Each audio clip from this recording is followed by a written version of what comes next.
back about to start. Just one mistake is all it will take. We'll go down in history. Remember me for centuries.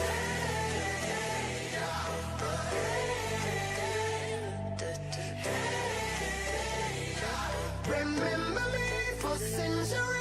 From Superweekend, now on the Monday, greatest loser, down to Warmison, Jamel, against Hyper, he needs to clear that hill, the boys in yellow, Hyper finds him, shuts him down, and 340, 10 more seconds, through that door, the oil money team, all day going to make history, very first land, very first win, 347, 348, now the contest, the boys in lead, no way through, and they are going to hold it down, so S, are your champions.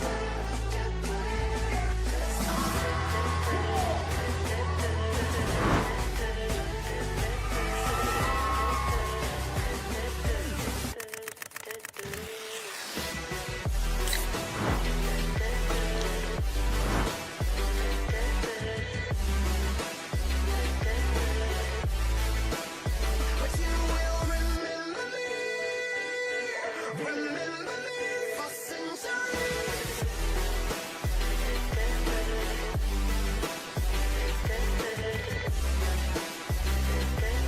Remember me for centuries.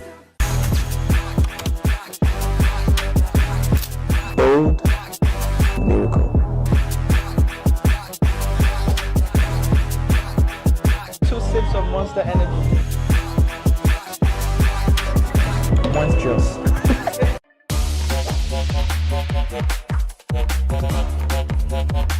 A happy boy.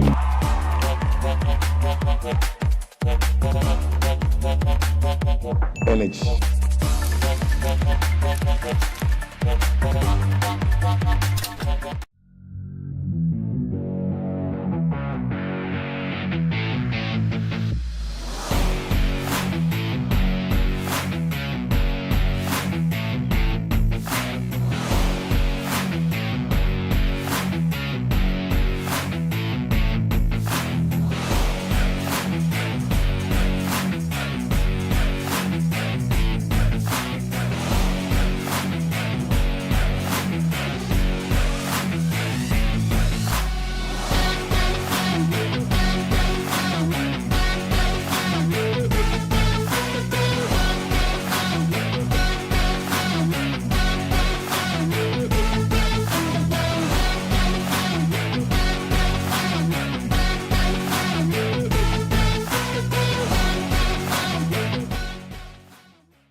Legends are told, some turn to dust or to gold, but you will remember me. Remember me. The match is about to start. Just one mistake is all it will take. We'll go down in history. Remember me for centuries.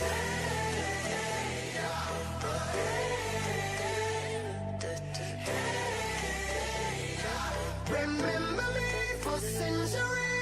From Superweekend, now on the Monday, greatest loser, down to Warmison, Jamel, against Hyper, he needs to clear that hill, the boys in yellow, Hyper finds him, shuts him down, and 340, 10 more seconds, through that door, the oil money team, all day going to make history, very first land, very first win, 347, 348, now the contest, the boys in lead, no way through, and they are going to hold it down, so S, are your champions.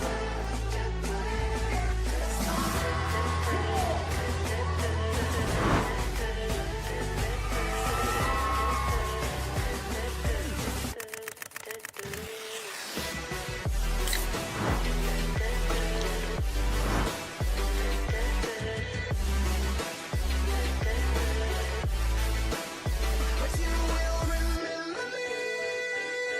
Remember me for centuries.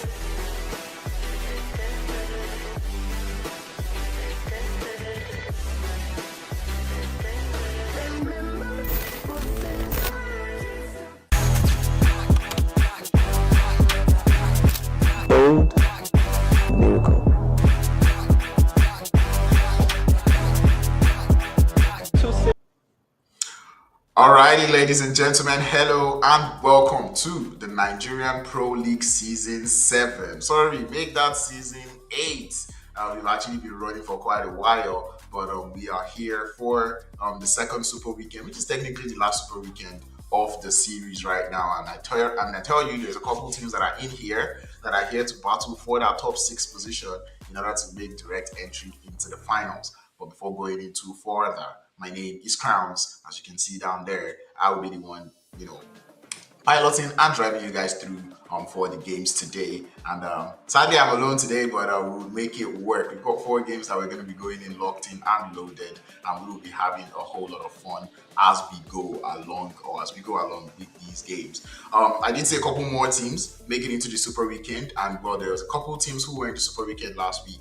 But did not make it here, and there is some teams that did not even make it all the way into both Super Weekends, but I'm not going to be talking about that one. What I'll be talking about instead would be the point system, where we've got first place as usual, 10 points, second place with 6 points. You know how the drill goes. We've been playing this game for that long. 9th to 18th place, you'll be getting 0 points. Each elimination would be equal to 1 point, so let's all get that one. I'm really looking forward to seeing how many teams would be showing me an aggressive prowess today.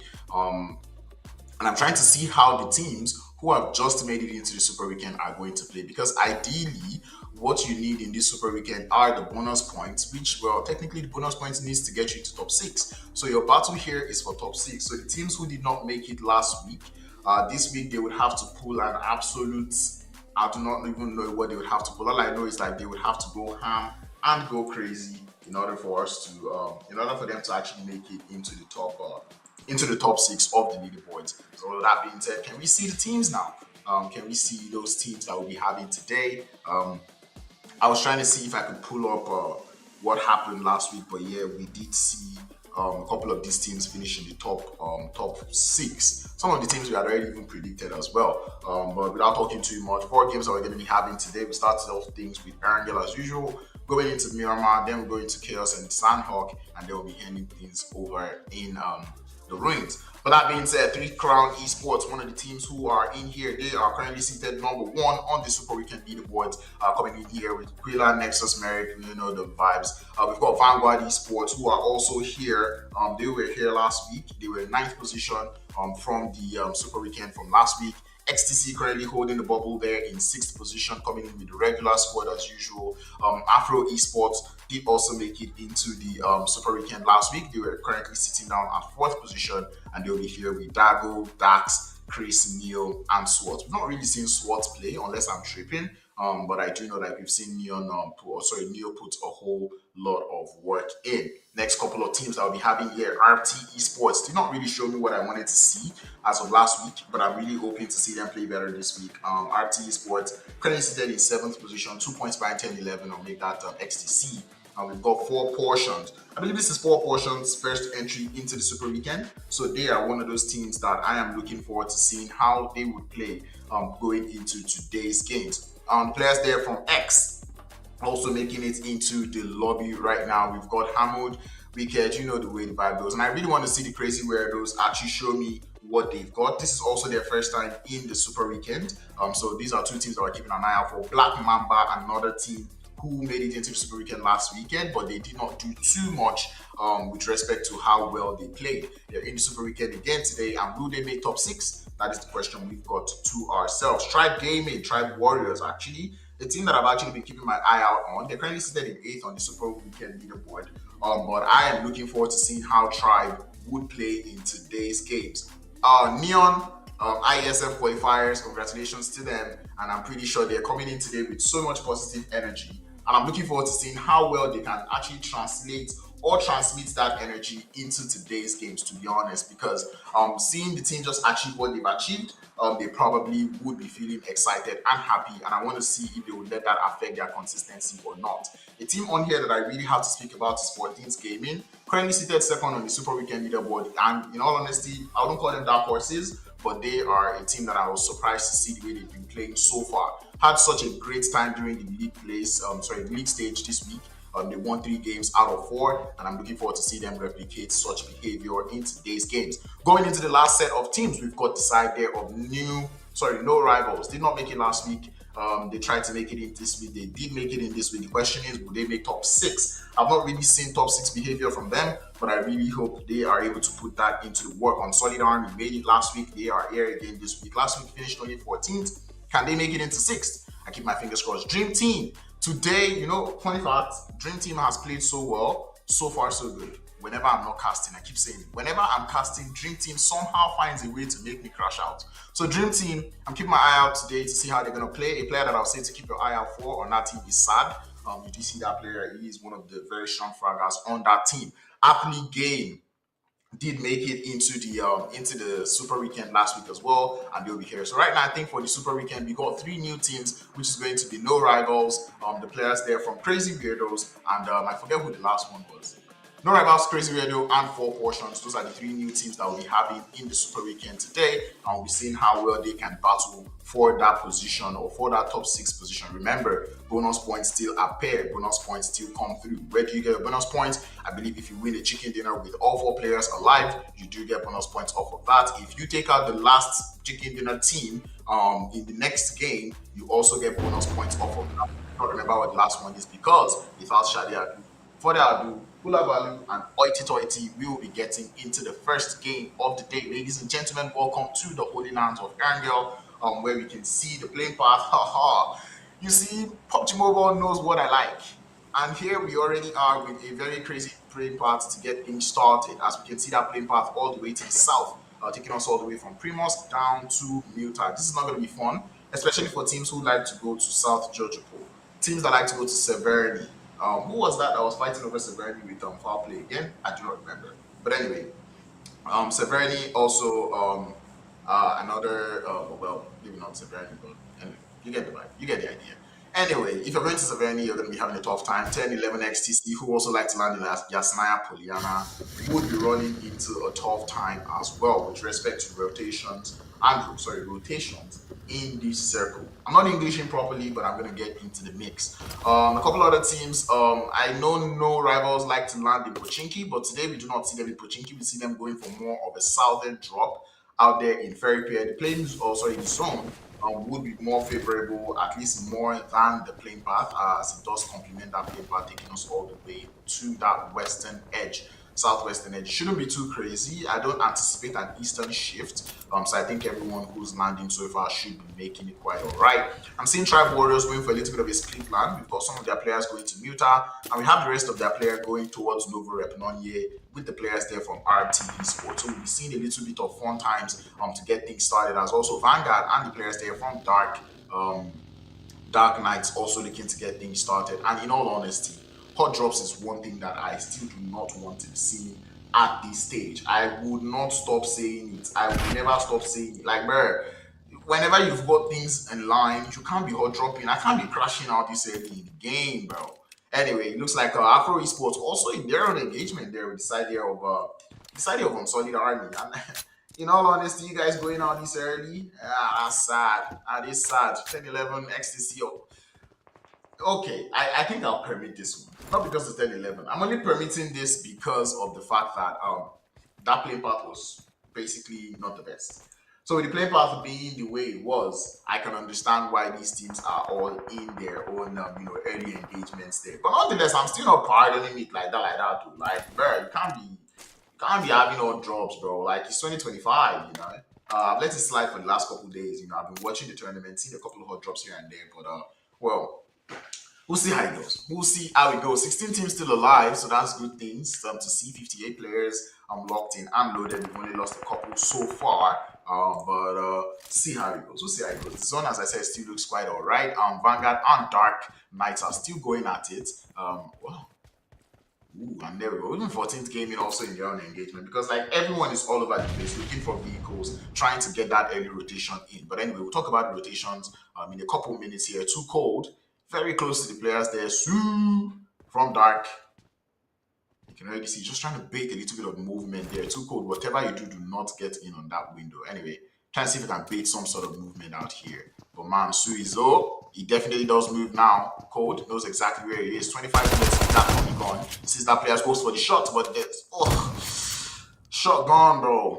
That thing silences as quickly as you can hear it. And this is where I start to question this idea of Vanguard, because it's like Two Codes definitely must have spread that information out early that he's got someone in front of him, but no one's come to his aid or for support. Even now that he's knocked and not looking to get thirsted, the entirety of the team doesn't seem to be quite proactive with respect to forming up on that player and trying to see how they can help his life. But I guess they've already settled for we're losing that one player in that early engagement. In all honesty, I'm very surprised that they would allow that one happen. Our Tribe Warriors already losing one player out here. We see them chilling with who are they chilling with? Where are they chilling? Oh yeah, that's true. They were the ones that landed in the over not yet with the side there of RT Esports. And I think they're going for a little bit of a trade here, but RT Esports must have gotten that revive back up. But Tribe Warriors do lose one more players here, as they've got Sock and Finger, the last two players left to hold down the forts for them. Starting to see Grenade Heliums coming in through from RT Sports.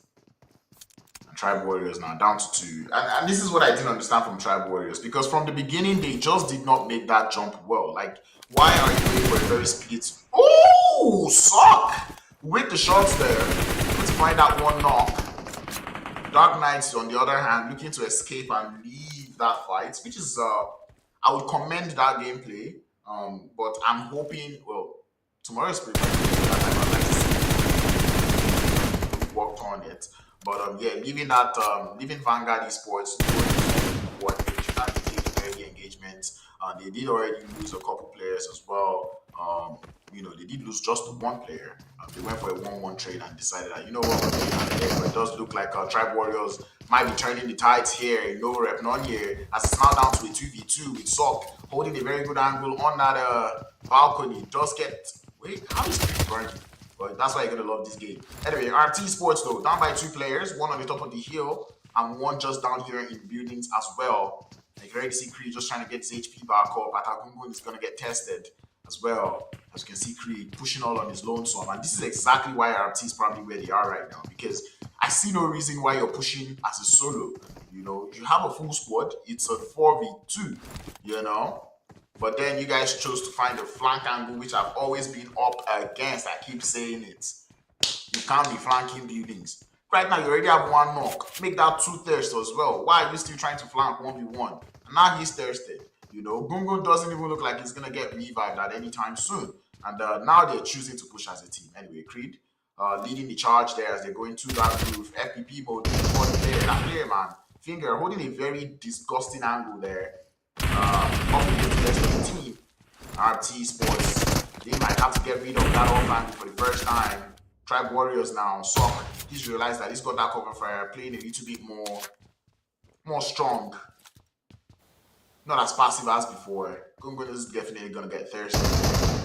And Rodo just downstairs, trying to see if he can hold down the fort. And RT Sports, they really brought this one upon themselves, to be honest. Because they could have avoided this. And now that they understand what is going on, I think maybe push towards Finger and try to see what's happening. Because right now, this is how they would accidentally throw themselves into a what would I call it? Into a stalemate, really, because it's like now nobody's moving, now nobody's doing anything. We're just out here staring at ourselves, saying hi and hello. While every other team is trying to see if they can make it into his own. Best believe he's not going to push downstairs. For one, he's not going to push down those stairs, Rodo. So I don't get the idea. Like now, this is what I'm saying. Now they're in a stalemate. They can't leave. Now they have to take this fight. Anyway, 14th gaming though. Looking to have their bone to chew there with the side there of 14th Gaming. It's a 1-to-1 trade at the time, with 14th having the one player down. 3 Crown Esports would be able to grab that thirst on the one player who's down, but Kesh is here for a little bit of support. The rest of 14th Gaming nowhere close, nowhere near. And Merrick just trying to see if he can toss out some grenades, prevent some pushes from coming in through. It's a nice one towards the side. It's definitely not going to connect, but it's going to let the information be spread. Here comes the rest of 14th. Here comes the rest of 3 Crown. How do they want to approach this engagement? But in gaming, I'm not sure if they know they can grab that revive or not. But here comes Nando. He's still out the hill, but he's still going for the shots. Just get tunnel vision, but Nexus on the off angle will be able to find one more knock. Players there from 14th Gaming now down by 2. There's too many angles being held by both teams here. The 3 Crown seem to be on the on the leading side of things as Kesh down to his last minute of HP. If I scream his name too much, he's gonna get knocked. And indeed he does get knocked with 24k. The last player left, trying to survive. Finds one knock. Cloud able to get into the building just in the nick of time. As we do get another zone shift. I did not expect an eastern zone shift, but it is looking like we might be going even further east here on that on this circle, because it might be a case where we're having that military island bridge. That being said, 24 karat trying to see if he can get out of there. Imagine. So what was the point of getting the knock? I guess for the montage. Anyway, I need to make his move out of there, 24k, and we'll see how well he can survive for the remainder of the game. We've only lost one team so far, and the players there from RT Sports. That was an absolute throw. RT, not gonna lie. Going from a 4v2 to back to the lobby. Damn. Who are they up against? I'm trying to look at the team they were up against to see if they were alive or if they're still alive. I don't think it was crazy weirdos they were up against. It wasn't crazy weirdos. Alright, I'm not gonna bother too much about it. But nonetheless, RT Sports to find himself back into the lobby. It does look like Dark Knights and players there from 4 portions would also be getting restarted. Activating also somewhere in the vicinity there. But 3 crown though, they do not want to let go of 24k as they continue that chase down to the bottom of the hill. Sorry, make that bottom of the shelters there. 4 portions. Out there on the edge of Ferry Pair, just below the side of Dark Knights, trying to see if they can fight this one out. Chinese 77 does go down. Dark Knights now down to just the 2 players in Su and Abubakar. Su's got a beautiful grenade upstairs, chunking it out for Peachy, who's trying to get out of that building. He does vault the window right in time. Dark Knights, knowing what's going on. Peachy, nice Molotov outside, does take a little bit of damage on that one. That's a very beautiful shot there coming through from Su. I can't even lie. It's like pick me for a quick second and he's gonna pop your head. No, he's gonna go down to the nade. Oh, he doesn't go down to the nade. Shotgun still in the hand, but cannot quite execute. Falls. Abubakar, the last player left now for the Dark Knights, and he is nowhere close to his buildings, but to these buildings. I don't think you guys have realized that it's crowns that is casting today. Because if you guys have realized, this amount of flanking should not be going on. Flanking buildings, how many times do I have to say it? Alright, Abubakar trying to see if he can get out of the door. It's not no longer in commission there. As they continue to shoot their 4 portions. You don't want 4 portions. Guess you didn't push this guy. Stop wasting bullets. Like, you know he's a solo, bro. Just push him. You know? Anyway, your IASF representatives, Young Rising, looking to make their way towards the bridge. And that is one play there. Wouldn't lie. This is a very, very confusing zone. I have to say that one because it shows the question: what do you want to do? Do you want to play this one? What are you doing? Abubakar does find the first knock on 4 portions. He's definitely going to see if he can grab that thirst. Yes, bro. Even if that is going to kill you, bro. Grab that thirst. No! Gone. 4 portions. Sending the entirety of Dark Knights back into the lobby. Dark Knights did try. They got 2 eliminations, but that is going to be all for them. 4 portions. 3 eliminations down in the bag. They're looking strong. They're looking Gucci. Be able to grab that revive. I do not support that solo push from Solo, but I guess he's trying desperately to live up to the name. Tribe Warriors were the ones that took out RT esports out there in Nova Repnonia. I didn't see them on time. When I see it, 4 eliminations. They did not even lose any extra players. So that was a 4v2 or a 2v4, and they executed that perfectly. 24 cards, finally falling for 14th gaming as 3 Crown Esports chased that player down till the end. He said, "We shall not let you go." Nexus had a personal vendetta. It's like, you will be going out there. You don't even mind if they're going to be drinking the blue zone. All they just know is that they want to take that player out. 4 eliminations to them as well. It does look like they'll be able to make a rotation into the zone quite early. Black Mamba, currently seated in the center of the circle. Crazy Radio's down to just the last player. XTC looking to make their way into the circle from that north western edge. With Dream Team just still holding down for their inquiry. Vanguard still in Primosk. No rivals are still chilling out there in Fairplay. And not honestly, I'm kind of surprised. I feel like no rivals must have heard that fight between Four Portions and Dark Knights. I would have expected a little bit of third party there, but it doesn't look like they were third party. And this is where I start to ask the question. Like, you can already see Four Portions understand what they need to do. As I said, if you're a team who did not make it into the last Super League, and you're just coming into the Super League, you want to make sure that you're grabbing and maximizing the amount of points that you get. It's game one, I might let it slide, but the attitude that you're bringing will definitely show how well you want to play. Four Portions already getting a knock or getting some eliminations up on the board just shows the right attitude. And man, zone. The one zone that I did not see, you said I was saying it earlier that I wasn't predicting an eastern shift because I wouldn't want the zone to shift eastern. But now the zone has gone towards the east. It is the bridge. Neon Rising are the only ones at the bridge. Tribe Warriors on the other side of the bridge, so it's gonna become a pinch there for Neon Rising. But I'd like to see how the rest of these teams are gonna play this one out because it looks like a case where everything is gonna be on that bridge. How well are these teams gonna play this one out? I know how XTC would be wanting to play this one out because I think it's gonna be one of those games where they try to wipe the edges before they try to make it into the zone. Now I want to see. I know 3 Crown might also be on that momentum. I want to now see if any other teams in the lobby have been able to get that because I do understand that almost every team in this lobby likes to play edge. But anyway, Black Mamba, they are focused on that zone, and I like that one. They've gone straight up into the circle, trying to see if they can find some sharks to hold. But there isn't that many to hold. Where Black Mamba seem to be going, they would get third party a whole lot. And I'd like to see how well they're going to play that one. But anyway, Neon Rising, they've got a very nice setup here. How well can they hold up? That's the question I've got in mind. More Steez, more Nax, more Aura, and more chicks. See how well they can do. XTC though, already down by 1 player in Danny Brown. And they do not have any elimination, so they did let that one slide. Driving around here, just trying to see if they can bait out a couple shots. And Marzinho would be getting a whole lot of shots. Does lose the back tire, might be going for the iconic spin anytime soon. So XTC trying to see if they can find a home on the top of the mountain there. It's a very, very tricky spot to be in, Marzinho, I can't lie. Neon Rising though did lose the 1 player in Morstees on the top of that building. That is not nice at all. And in all honesty, I'm not seeing them being proactive on that revive. You want to go for that revive as quickly as possible. Crazy Weirdos would go out. So not gonna lie, Crazy Weirdos, this is not how you want to start. Now see, look at that. Crazy Weirdos out. I think they're doing oof, come on down. God damn. Uprooted from the vehicle. And Black Mamba lose 1. As Neon Rising. Take out all these players that are missing to approach them. Professor not quite able to get that revenge there. And DIC is trying to hold on the fort as well in the gas station here for Black Mamba. This is what I was saying about Black Mamba's position. Like, you would get third party a lot because it's not a position that has too much cover.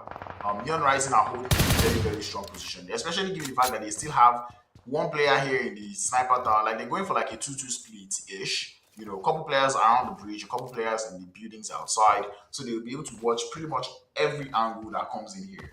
3 Crown Esports, still on the edge of the circle, as we're seeing them just make the move around the side of Afro Esports. I think they may have spotted them there, but still trying to make some moves in there.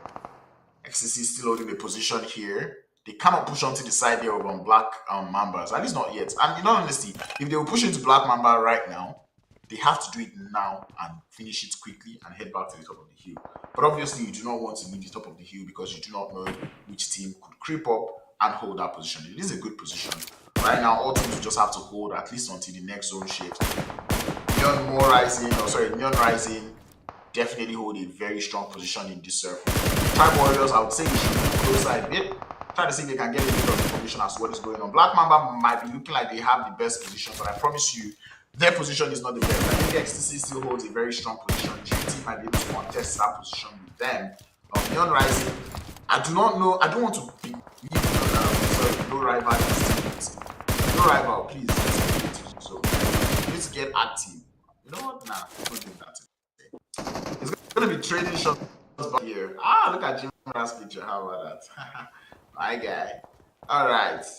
Neon Rising, and this is why I like their setup, because if somebody does get knocked, they can get the revive. Oh, again now, shy.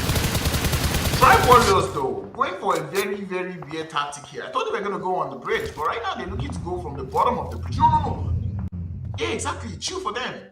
Yeah, you've gotten the information. Oh my god, I'm here already coaching instead of casting. Someone tell me Crowns, cast. Cast. Crowns, cast. Alright, Neon Rising still actually holding the position. In all honesty, I've mentioned this name so much because they actually have a very good position in the circle. Their position is good, but right now it doesn't become very good again because like nobody is trying to get to the bridge anymore. Everybody's probably trying to get to where Black Mamba is or where Ecstasy is. And I'm not even in support of Ecstasy's current split.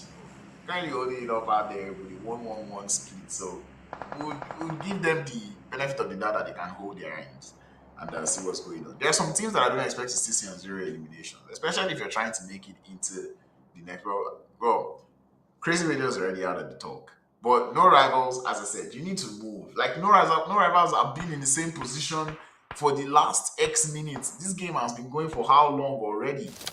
19? Is that timer correct? Yeah, 19 minutes and you've been in the same spot. What's wrong now? You don't do that.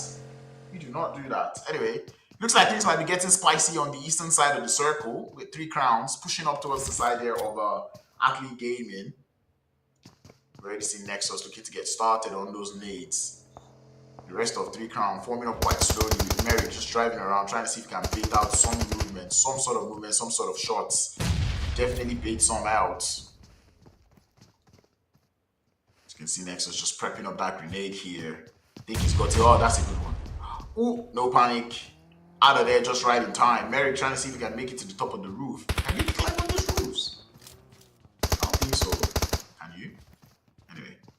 3 crown. They have one player on an off-hand cloud. I don't know why, but okay. Quilla getting shut out from the side here of Neon. And this is where the side of 3 crown really need to realize that they have to push and send it into this compound. You know, they can't keep up with all of this. They have to slam the building and send it in as a 2-man squad. But anyway, it's going to be Merrick to fall first for the side of 3 crown esports. As Athlete game, it continue with the defense. Grenade sent into the building and does not quite connect just yet as side of Dream Team also in their own engagement on that western side. Looks like Afro Esport might be doing the number on them. 3 crown trying to see if they can get it into a bit of a trade, and indeed they will. As Nexus finds one knock. Grenades flying towards his position here, but he's gonna have to start to move. Athlete game, gonna see if they can grab the revive, and they are working on that one. Grenade pulls out from the side, takes the shots there from Nexus, but it's gonna be a trade. Both players fall. As Quilla and Cloud, last 2 players left, one side of the town. 1 player left, one side of Athlete gaming. Cloud stands up to try to contest, but down he falls. Quilla now the last player down toward the fourth. Pre-fires are in there, and it's good, but they would lose to the side of 3 crown esports. 8 eliminations that they were able to accrue, as that zone does move once more. 3 crown. Down to the 2, but Neon More Rising starting to send it now. But Neon Rising now starting to send it inside your Black Mamba. Grenades being sent back and forth. But Black Mamba would find the first knock. Next Ria, sorry, leave that no rival. Now finally find their way in as Nax falls. Neon Rising. Not quite holding the fort just well. Chicks, you do not want to fall to that fence under any circumstances, as here comes the push. Max is still down. TIC trying to catch on that revive with the HP bars, but here comes the SO of K in the answer of Chicks. Not quite able to find any knock as Max was getting thirsted now. Closing on the side. SO of K shuts down DIC. Chicks. More Chicks. Gonna have to grab that revive there. And on Solid Army on the southern side, going up against the side there of No Rivals. No Rivals, I believe they've lost 2 down in this engagement. On Solid Army, do not want any more of this as the Blue Zone starts to push. They need to find their way into the circle, and here comes the drive through. 4 portions still alive in this one, and Ecstasy starting to do the numbers there, but Tribe Warriors putting a little bit of third-party action in this engagement. Neon Rising, I don't know how they lost players, but they are down to 1. Layla driving like he owns the place. Almost getting taken out there as Tribe Warriors now. They also need to get into the circle. But Layla knows exactly what is going on, but cannot do too much. So it moves again. More Rising. Neon Rising do have a very good position, but here comes Sabit getting pushed. Or pushing onto the side of Tribe Warriors. But I do not get why this bro is smoking up. Does bro know? Is bro aware? Might bro be not aware? Oh my god, Sabit. Oh my god, Sabit's gonna go down and it's gonna be so funny. Anyway, Black Mamba still holding down the fort here. Have a very strong position, and Tribe Warriors doing so much damage, so much third party action. 9 eliminations, and Sock is the last player left to hold down. One team smokes on the and this got to work with. That buggy is not exploded yet, so you might want to move. Maybe even move a little further. Neon Rising are the ones Oh, sorry, make that. Yeah, Neon Rising actually. Are the ones doing the damage. We're down to the final 7 teams here. Afro Esports, one way or the other, still alive with 1. 3 crowns, still alive with the 2 players. There's no team that has a full squad at the moment, so no bonus points going out here. And you see him, you see him, you see him, you see him. Come on, SQ. Goes for the shots. Is he going to be able to shut them down? Has to go for a reload. You still see him. Goes for more. Trying to stop it, and he would find it. Sock, 11 eliminations for the team. Tribe Warriors. Sock playing this one so well. He's going to be able to smoke up. That vehicle still in commission? Yes, it is. He knows he has to move. 23 seconds. That's solo. Gonna be the one doing a whole lot of work, but that vehicle is not the most ideal. And Chicks is gonna find that elimination, sending them out. That's gonna be on what side here of? Side here of who now? Tribe Warriors. The last player getting pushed now. Black Mamba still alive. We have 2 eliminations so far, but then kids get third party by the side of 3 crowns. More Chicks just trying to hold on the phone. Just caught by the foot. Chicks gonna be able to find that knock there. Afro Esports out. Down to the final 4. 3 crowns still alive in this one. Grenades now being launched out there by Quila. Not quite far enough. Not getting to Professor there, and there we go. Going need for nades now. Grenade lands upon to Professor. Half of the HP chunks down. Quila looking for yet another. Sends the grenade out, and it looks in the direction there of Professor. It gets the bounce. 1, 2, boom! Down he falls. Black Mamba down to the last player there in the gym wrap. Gets caught on the knock, or gets caught on the heel there. And now more Chicks. 5 eliminations. This man is carrying for the team. He sees everyone. Knows where everyone is. 3 crown. 10 elimination though. Still holding down the forts. They've got only the 2 players there. 10, 11. XTC down to 1. 3 crown with 2. It's a 2v1v1. The question is 3 crown are where? 10 eliminations that they have at the time. They do have the only good position in the circle. XTC easy for 7. Gonna have to hold on to this position here. Not quite in the circle, but this has got a functional vehicle. More Chicks has been a menace in the lobby, an absolute third-party monster. Doing so much damage, sending out the longs or serving out the smokes though. Looking to want to push up onto C7's position. He sees him, but he's gonna get bombarded from both angles there. Gonna finally find somewhere to stop. But Easy for 7 is aware of that position. Everyone starts to spam the grenades now. Grenades are going to get land. It does land, but not quite able to find the knocks just yet. But more Chicks, he knows for one, this is not a position to be. The grenade is not your weapon at the moment. You're supposed to smoke up. You are supposed to smoke up. But anyway, it's a 2v1. 3 crown are where that last player is. Easy for 7. Can you grab the clutch? It's a 1v2. Grenades already being sent out. That's a good one, but it doesn't quite get there. Easy for 7 gets into the vehicle, trying to see if he can drive away, but does get uprooted. 3 crown esports. Find the first chicken dinner of the day. And they do it in style. Do it with flair. Get themselves about 14 eliminations to go alongside it. And this is one way to make sure they are untouchable on those leaderboards, on the Super Weekend leaderboards, can't lie. Very beautiful gameplay coming in through from them. They did lose a couple players earlier in the game, but nonetheless, they still did get themselves the chicken dinner. They'll be getting the chicken dinner points, but they will not be getting any more bonus points as they did not have a full squad available. That was not the best of zones, I wouldn't lie. That zone was definitely not comfortable for any of these teams, forcing them to make moves whenever they were not really ready. But in all honesty, they should have actually made this one count. Neon Rising and pushing that one to you. They did have a very strong position, but unfortunately, did not just play it out well in the end. There is no reason why 3 crowns should even be winning this game, seeing the way they rotated into the circle. But I'm not gonna lie, once you get the blood pumping, you get the momentum flowing. There is no stopping you, and I think that is what the players there from 3 Crown Esports worked on going into this game, and they did eventually find themselves a winner chicken dinner. 6 eliminations coming in through from Cloud, 3 from Nexus, and 3 from Quila, giving them 12 eliminations and a winner chicken dinner. Not too much damage done across the board, but not gonna lie, they still did get themselves down. I feel like Merrick shouldn't have gone down because I did not understand how he went in for that drive around in the compound. You already stopped, you got the memo, but you and the entire team full sent. I do not understand. But anyway, He did go out, and that's about it. 56 eliminations total in the game here. We did have a couple more players loading, but not too many players going out to the blue zone. 5 grenade eliminations, I'm loving to see that one. 3 from the vehicles, 9100 heals, 15 knockouts, a couple of stolen eliminations there, but not gonna lie, this was actually a good gameplay. Tribe Warriors did play so well, so much prowess earlier in the game, and I like the fact that they were able to creep behind the side of Neon Rising to finally make it into the circle. They had that one player there, Sock, who was doing so much damage, but unfortunately did not have vehicles to make that rotation into the next circle.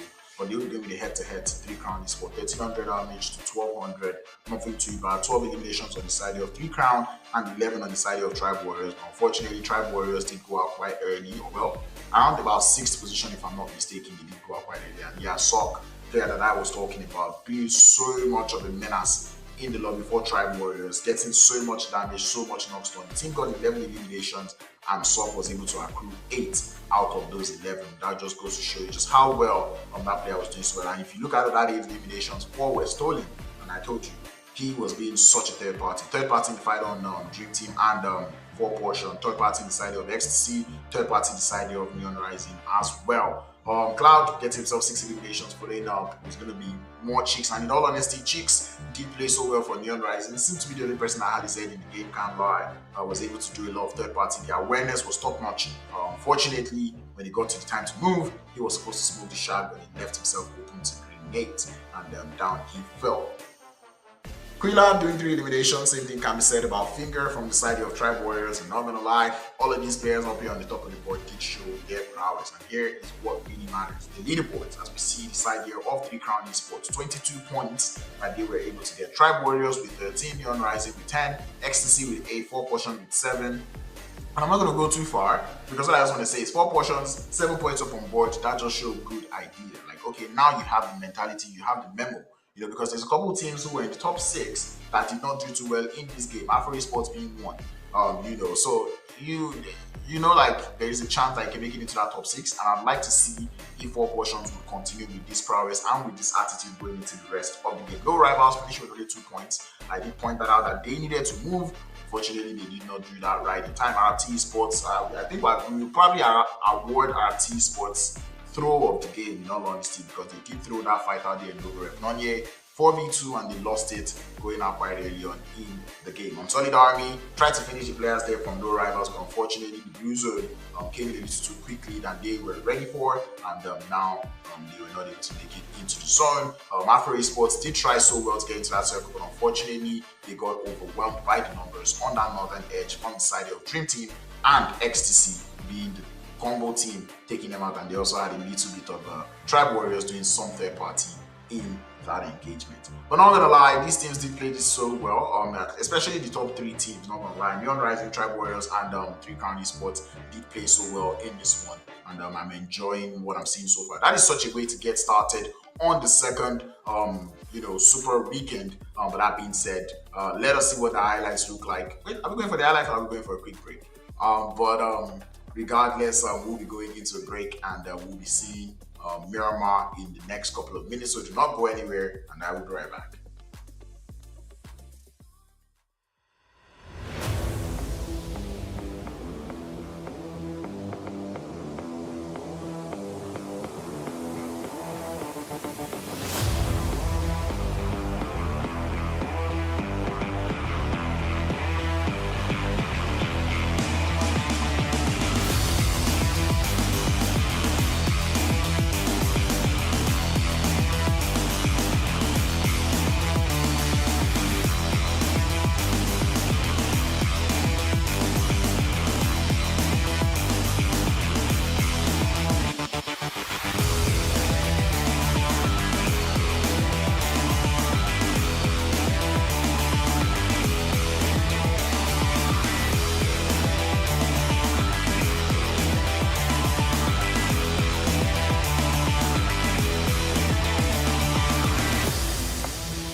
the match is about to start. Just one mistake is all it will take. We'll go down in history.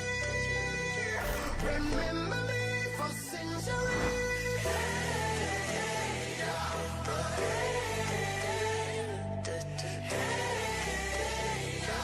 Remember me for centuries. From PS12, now on my game, is not able to do that. Now the War Machine, Demo against Hyper, he needs to clear that hill. The boys in yellow, Hyper finds him, shuts him down, and 340, 10 more seconds through that door. The oil money's in, all day going to make history. Very first land, very first win, 347, 348, now the contest. The boys in lead, no way through, and they are going to hold it down. So S are your champions.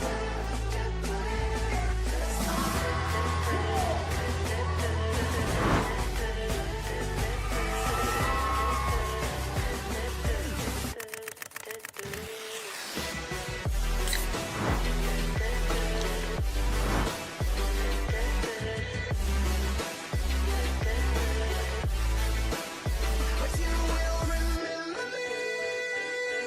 Remember me for centuries.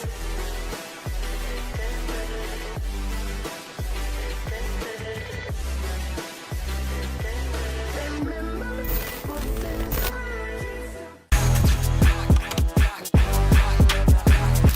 Bold miracle. Two sips of Monster Energy. Monstrous.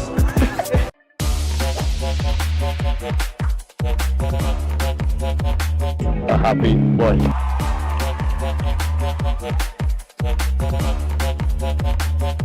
Energy.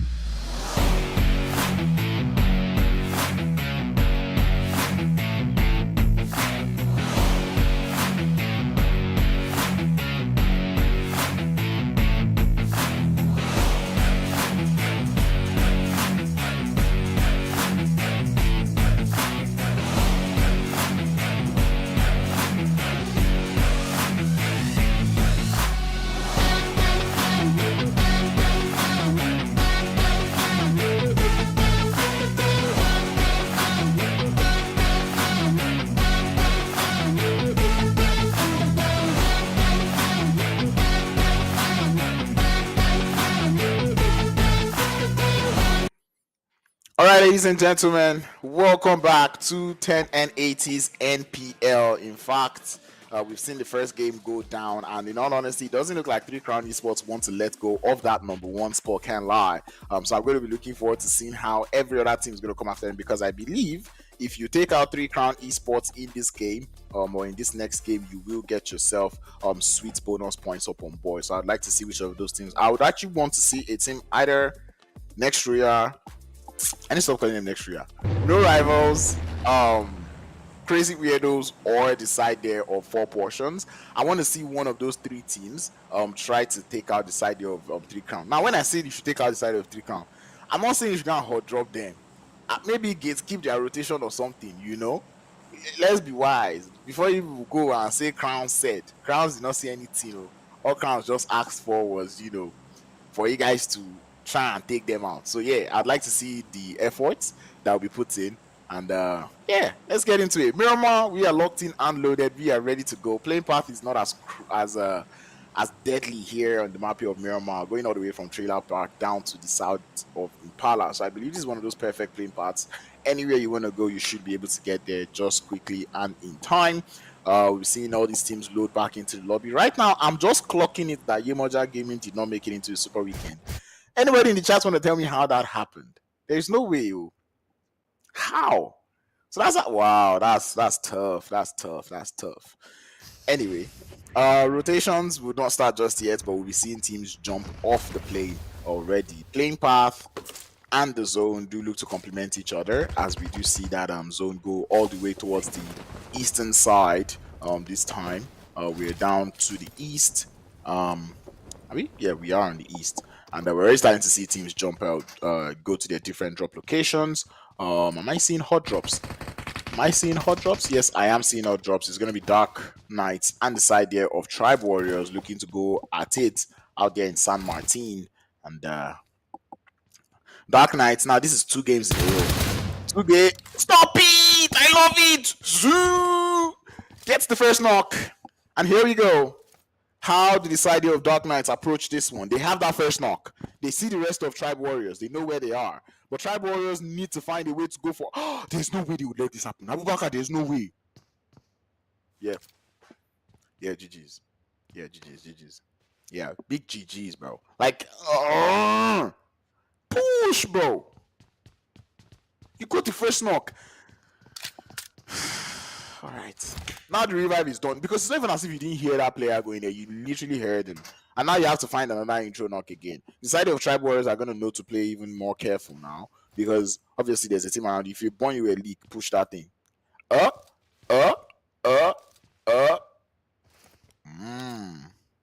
That's a lot of angles though. Sock is also looking in this angle here.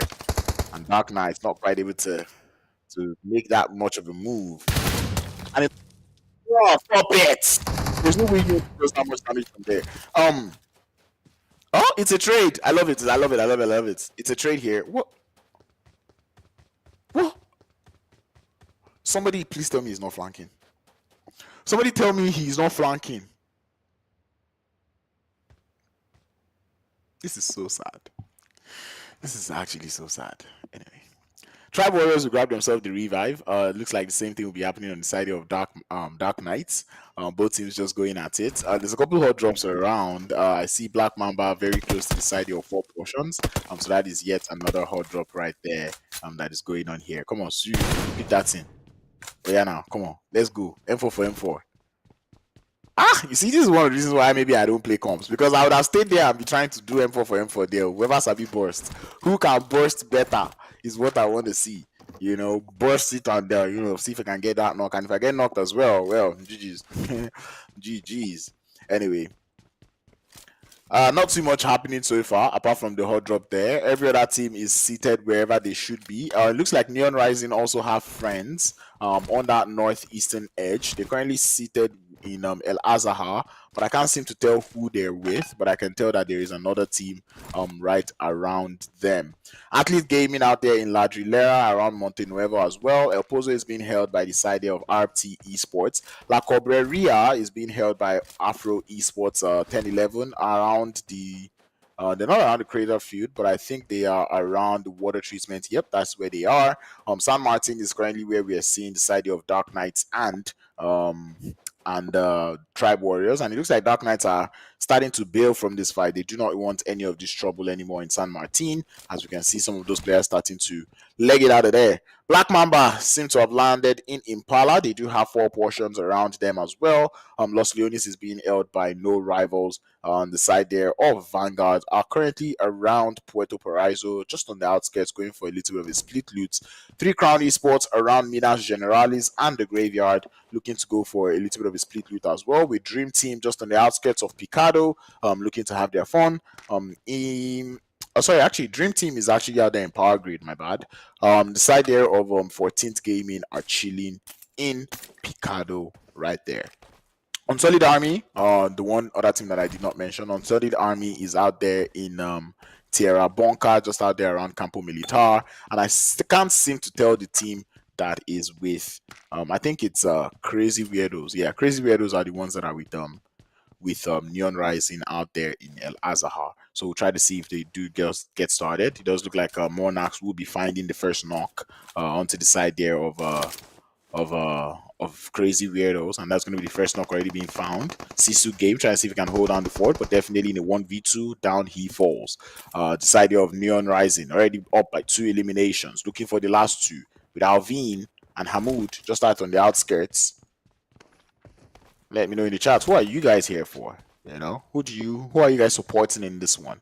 I'm looking forward to seeing how these teams will play. Neon Rising, another team that I'm keeping my eye out on, especially given the fact that, they are the ones that are representing the country, if I'm not mistaken. Even if I'm saying trash.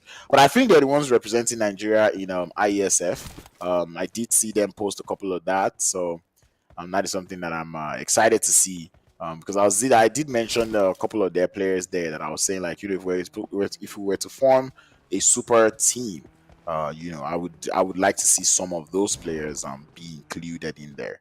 But Neon Rising trying to see if they can just do a little bit of a sweep around El Azahar. Crazy Weirdos already got into their vehicles. They are out of there. They do not want the trouble anymore. Neon Rising gets the entirety of El Azahar to themselves. Hopefully they're able to loot up and get all started. 4 portions. On the side of Black Mamba already looking to get started as well, with 4 portions coming in with only three players. And I might be taking back what I said in the first game, depending on how they played this one. Because I'm like, for a team that is trying, unless they are not here to make top 6, unless they are just here to say I made Superweekend, right? I see no reason why you shouldn't be coming into this next game with your full squad. But I would assume something happened. I would assume, network happened and whatnot. But anyway, the gym rat for Black Mamba is going to be the first one down. It's a little bit of a trade out there, 1-to-1 trade, but it's still uneven. As 4 portions down to just the 2 players in Clarity and Skinny to hold down the forts. Black Mamba trying to see if they can process that revive with smokes. Already looking to come through, and Clarity is just waiting. It's like, ha, go and rest the gym rat and let me see. Might they be playing distraction? Oh, it looks like that's what they're doing. Oh, how about that? That's a very poetic revive right there. That revive is very, very poetic. What? And that's going to be the 4v2 now. 4 portions. I think you know the memo. Just leave at this point. Nice. Dream Team finally starting their rotation. This is a zone that I can't even tell. There's so many good places to hold. You're just going to hold and hope for, the best with respect to the zone shifts. And I do have to say, I can't be doing well. I miss the Miramar hard shifts, I miss when Miramar would have that very hard shift in zone 4 where everybody's cooked. Right now I think Miramar has just been very nice. It's one of those maps where now it's the zone is just being very, because I can tell you zone 2 is going to be nice. Zone 2 is not going to be that bad. It's not going to be that bad. But anyway, and speaking of zone 2, we're about to see it pop up here. And in case you're wondering where everyone has been, I did call it out earlier, but there you go. There you have it once more. Ecstasy already on that top north. The side there of Crazy Weirdos out there on the northeast. Black Mamba and 4 portions still around the vicinities there in Impala as the zone does move towards that eastern side. We're looking to get another eastern shift. Side there of Vanguard still getting comfortable in Puerto Paraiso. No rivals already making their way out of Los Leones. Good to see that this time they're not just sitting around. Once again, you need to have points. You really need to gather as many points as possible. The gym rat does fall again. And 4 portions. This time they might be able to grab that thirst. With the shots coming in through. Skinny is very far away. And Dream Team now need to get started as well. But I think that's just pickups from rotations. Yeah, indeed it is. And the players there from 14th Gaming looking to already lose players. And 14th Gaming, for a team that I spoke so well of before the game started today, please, before they say it's caster course, help me and play well, because this is not how you guys were playing last week. You can't be losing players this early on rotation. This has happened 2 games in a row. In the first game they lost players on rotation, and now this is game 2. They're already starting to lose players already before things even get started. So 14th Gaming, I hope you guys fix that up from the 3rd game, and I hope you're still able to do something at least with a 3-man squad going into today's games. 3 Crown also starting their rotation. They're currently seated on the western edge, looking to get into that circle around the La Bendita area. Dream Team is out there on the edge as well with them. Afro Esports trying to grab their revive, but it doesn't look like Tribe Warriors are here to joke around. They won that top 6 and they still want to keep going. 3 Crown in an engagement, but Tribe Warriors looking to go for the push. Chris doesn't get spotted right there, but he does see those people coming in through. The revive is there. I do not know why Chris has not continued with that push, but Tribe Warriors seem to be getting third party. Tribe Warriors, are you losing focus or what is going on? Here are the grenades. And finally they start to fly. As the side of Afro Esports on the low ground, which makes it even harder for the side of Tribe Warriors to throw grenades. They're going to have to find those grenades even better As Chris sends a grenade towards that right-hand side. It's a little too far, but Finger very low on HP, and here goes Neil. Gets into the vehicle, and I do not think they want any of this engagement, but out there in other places, we've got Dark Knights looking to get started with 14th Gaming. Kesh falls to the DBS, and Abibakar, he's there for support for his teammates as 14th Gaming start to lose players one after the other. Side of Afro Esports cleared out completely as the spray. Oh, maybe not completely though. Lost one more player and make that 2 as Neil is down as well. And Tribe Warriors clearing out any team that they find in front of them. Swat, I said I've not seen him. Finally, he's arrived. He's here. 14th Gaming losing players one after the other. This is sad. Once again, I think I might have cast a cursed 14th Gaming here. You see them already losing, if not all their players there. They're down to just the one to hold down the fort. 4 portions. I also have to get into the circle as well. They're looking to make that rotation start here. Very close to the side of Solid Army. Let's see how that one works. And I like the fact that I can see a couple of these teams going for the shorelines. With respect to Unsolid Army, Neon Rising, the players there from Black Mamba, even Crazy Weirdos going for the shorelines. And there's one thing I keep saying, you cannot go wrong with the shorelines there. So it is a good way to play. However the zone moves, I think if you're on the shoreline, you should be able to find your way into the next circle. Unsolid Army lose 1. And it does look like Iberi is going to get thirsted. Lila does get spotted from the side as more chicks able to get that off angle. And the side of Unsolid Army currently getting overwhelmed with the numbers here from the side there of Neon Rising. Finay is currently being thrown out as a baby. Does get knocked and thirsted as well. Neon Rising, here comes the time to push up in. And here they come. 468 trying to run away as Zabit finds that knock. Would he be able to grab the thirst? He's trying to grab that thirst with all his might, but down he would fall. The rest of them solid Army, 486, trying to see if he can hold on the fort, but the angles are too much from the side of the Rising as they continue with the prowess. They do lose knacks early on, but right now, 6 eliminations, I cannot complain. They will get shut out from the side, though, and Afro Esports lose 1 more as Dax, the last survivor for the team, activating his JP card, driving away from Dodge. XTC have themselves 1 elimination courtesy of Bego as they're currently seated on the northern edge of the circle. 3 Crown Esports already making it towards Minas Generalis. I mean, that's kind of where they started, but they're holding it up on the crown there of Minas. It is a very good spot to hold. They've got a very long split going there as well. I'd like to see how well they hold down on Black Mamba. One way or the other, they're still alive in this game. And still alive with a full squad as well, as we're anticipating yet another zone shift. Where do we go this time? I see it going south. This is where I would want a very crazy hard shift, you know. I want to see one kind of crazy hard shift. Are we going to get it? Yes, we do. It goes up towards the north. 10-11 Ecstasy do have quite the ground covered in the zone. And every team that finds themselves on the south now needs to move. Players there from RFT needs to move. Players there from Dark Knights need to move. Players there from Vanguard needs to move. No Rival needs to move. Black Mamba as well might need to move. Crazy Weirdos also need to move as well. And here's where things might start to get chaotic. As 3 Crown do get started with the side there of Dark Knights, taking them out as they try to rotate into the circle. It's going to be the last player left. Tribe Warriors also in their engagement. But they're out in the blue here. They cannot waste too much time as Touch Me does go down. The rest of the team trying to see if they can make it into the circle. Cloud finds the shots and finds the knock. 3 Crown Esports finds that intro. Are they going to full send it? They're getting into the vehicles, but what is the call? Well, so much for driving, no? No one should allow that guy drive anymore, bro. 14th Gaming down to the last player in 24K. He's up in a 1v1 against Merrick. The side of 3 Crown Esports going to just before they will just form up on the team, because why not? You cannot just hope or just leave that player alone. But it doesn't look like he needed help. Did get that knock and elimination. 14th Gaming go out again. They've only been able to accrue 2 points today so far, which is not nice at all. Both points came through from that Erangel game. And this is not the 14th Gaming that I was expecting to see. RT Esports did throw away the fight in the first game of the day, but they're here in game 2. Looking strong, trying to find a way to the circle. They're currently trying to infiltrate from the south. but they've got quite a number of teams just around them. Athlete Gaming being one of them, Black Mamba being another, Vanguard being the third team just right in their path. But it does look like RT Esports did get that memo now, but they are not in the circle.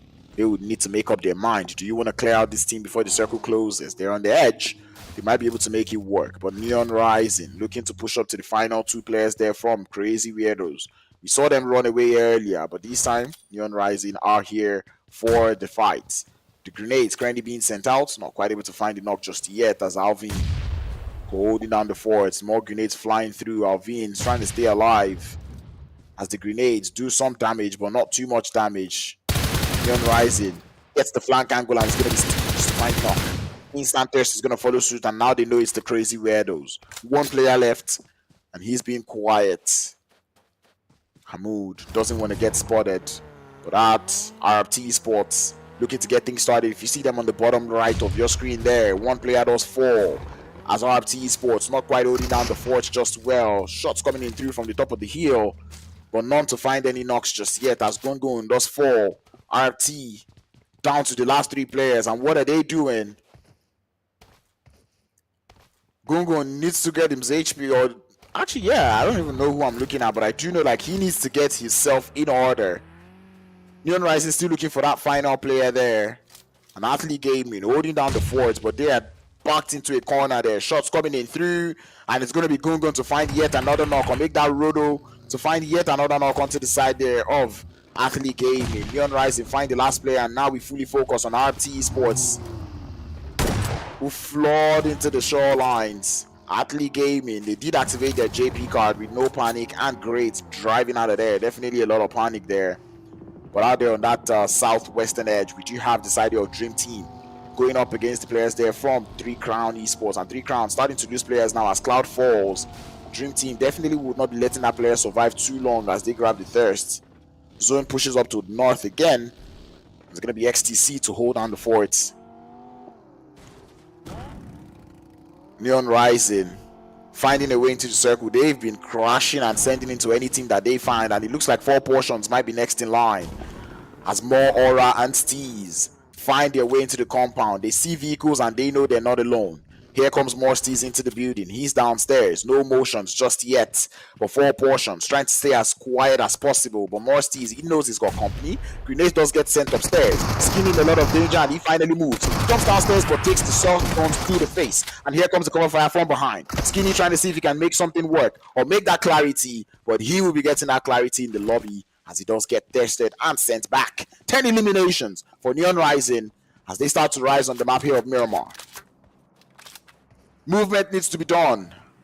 Ecstasy just playing around as a 4-man here. 1-1-1-1. I do not think they have any eliminations. They've got just the 1 elim. And now they're just waiting. Afro Esports though, very, very close to some of the players there from 3 Crown Esports. He might be in a lot of danger there. Down on that southwestern edge as Dream Team now starts to take the shots there. It's going to be Tribe Warriors. Finger does go down. Tribe Warriors are down to the last player there in Sock. Afro Esports Dax trying to see if he can hold down his end in this 1v1 against 3 Crown Esports, who for a weird reason are down to 1. We do not know how. They got a lot of eliminations as Merrick tries to push him from the side. He's feeling aggressive, trying to see if he can go for that push, but Dax falling, fretting on that pressure as he does see that player coming in through, pulling out the nades, trying to see if he can bait some motion out as Merrick also has got a grenade of his own. And Dax just trying to see if he can find that off angle. Merrick has been cooking this grenade for longer. He might be sending it out now. And here we go. Nade for nade. 1 grenade connects, does some damage. Merrick gets out of dodge just right in time. And Neon Rising continue on north. Or make that on that south. Sorry, make that on the southeast. I'm sorry. Continue with the prowess now as they start to shoot. But they are getting engulfed by the blue. They need to move. And they will start that movement. RT Esports are getting approached by the side there of Black Mamba. And this might start to get fun. 3 Crown Esports still in that 1v1, but Neon Rising still making their moves. As RT Creed finds that first knock onto the side of DIC, it's going to be Black Mamba losing 1. Morstees driving very close to the players there from Vanguard, and Vanguard don't seem to be aware. Morstees has got a grenade in hand, launches it. So much optimism as Monkey heads out of dodge just right in time. But bro, you've sent a grenade to the same position 3 times and you didn't get any knock. Why is the third one still going there? All right. Shots coming in through from the side, and it's going to be RMT Sports continuing with the power on the side of Black Mamba. Jimrat picks up a little bit, does some damage onto Creed, forces the heal. As RMT down to the final player there in Creed, so hold on the fort. Black is going to be looking to get their step there, and yup, that elimination count would go a long way. As Rodo is also down. The pepper might be a little too much from the side of Black Mamba. Creed trying to hold on the fort, but here comes Neon Rising. They are pushing every single fight that they hear, and they clear out the side of RMT. Black Mamba do not like that at all. They find the knocks onto the side as Neon Rising lose one more. Chicks trying to hold on the fort, but the third party is imminent. Jim Rat pushing closer. And grenades now being sent out by Chicks. As he sees that motion coming in through from the Jimrat. Jimrat is going to try to move, but Chicks will get spotted from the side as Vanguard now starts to put in the third party damage onto the side of Neon Rising. Cold, not quite able to get those thirsts just there. I want to single tap your way. There we go. And XTC finally getting company now on that northwest. It's going to be Tribe Warriors with Sock, just trying to hold on the fort there. He's being as quiet as possible. Dream Team also in their engagement as they're also exerting prowess in the lobby. And Sock, he's just holding down here. He's like, I shall make no move. I do not think that player is breathing at all. And we're down to the final 8 teams. It doesn't seem like it, but it really is 8 teams alive. The zone starting to do its number on the side of Athlete Gaming, which is crazy work, by the way. I get that you're a duel, but maybe we'll get into the circle. I think they're going to go out completely to play zone here. The zone does move again. Centers up quite nicely. Vanguard looking to enjoy the position for the time being. XTC is starting to lose players now. And Tribe Warrior Sock is making no moves. He's definitely not been spotted here. And Neon Rising getting started with side of Vanguard. They've just got the one player alive in Morstees. Or sorry, is it Morstees? I don't know who's left, but I know it's just one player there. And XTC now starting to do the number on the side of Vanguard. Vanguard did go for a very long split, and that did not work out well for them, as they did lose 2 players now. And now XTC up to 3 eliminations. They're not in the circle quite yet. And I don't think there's many teams in the circle apart from Black Mamba and Vanguard, who have just the one. But XTC trying to see if they can get a little bit of a clear and a wrap around. Monkey holding down the fort there for Vanguard in the circle.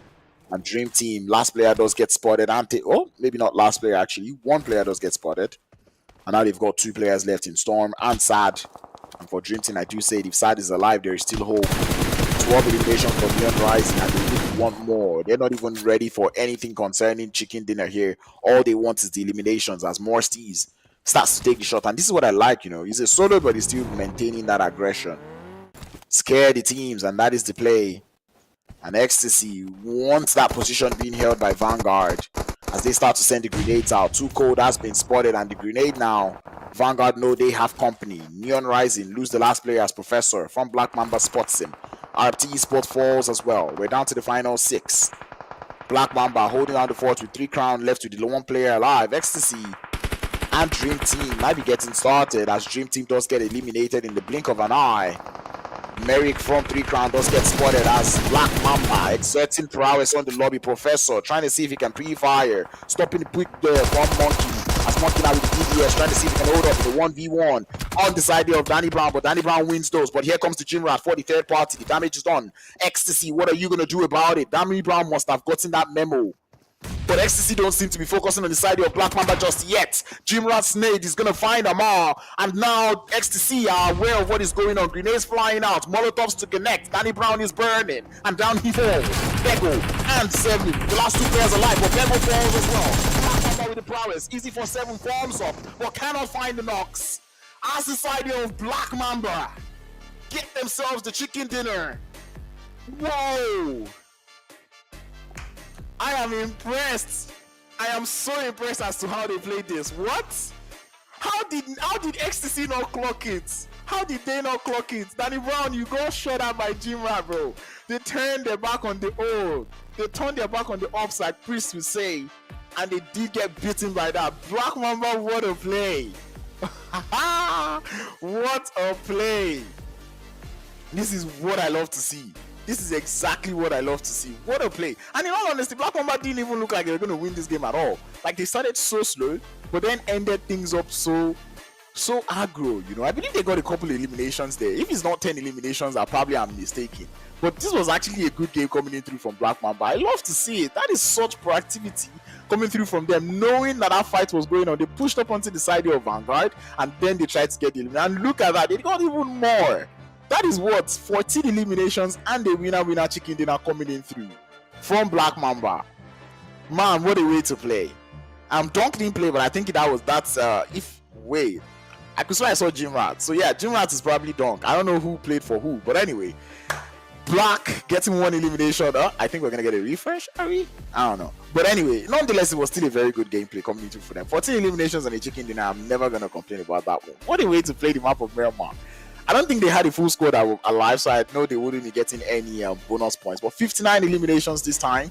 People did seem to be going out or taking each other out even more out here. Yeah, in Miramar, we don't see that many nades because, you know, you're going to need a whole ass long arm to get some of those grenade knocks. But nonetheless, 2 eliminations from grenade so far. I wouldn't complain too much about it. 57 knocks out of 59 elims.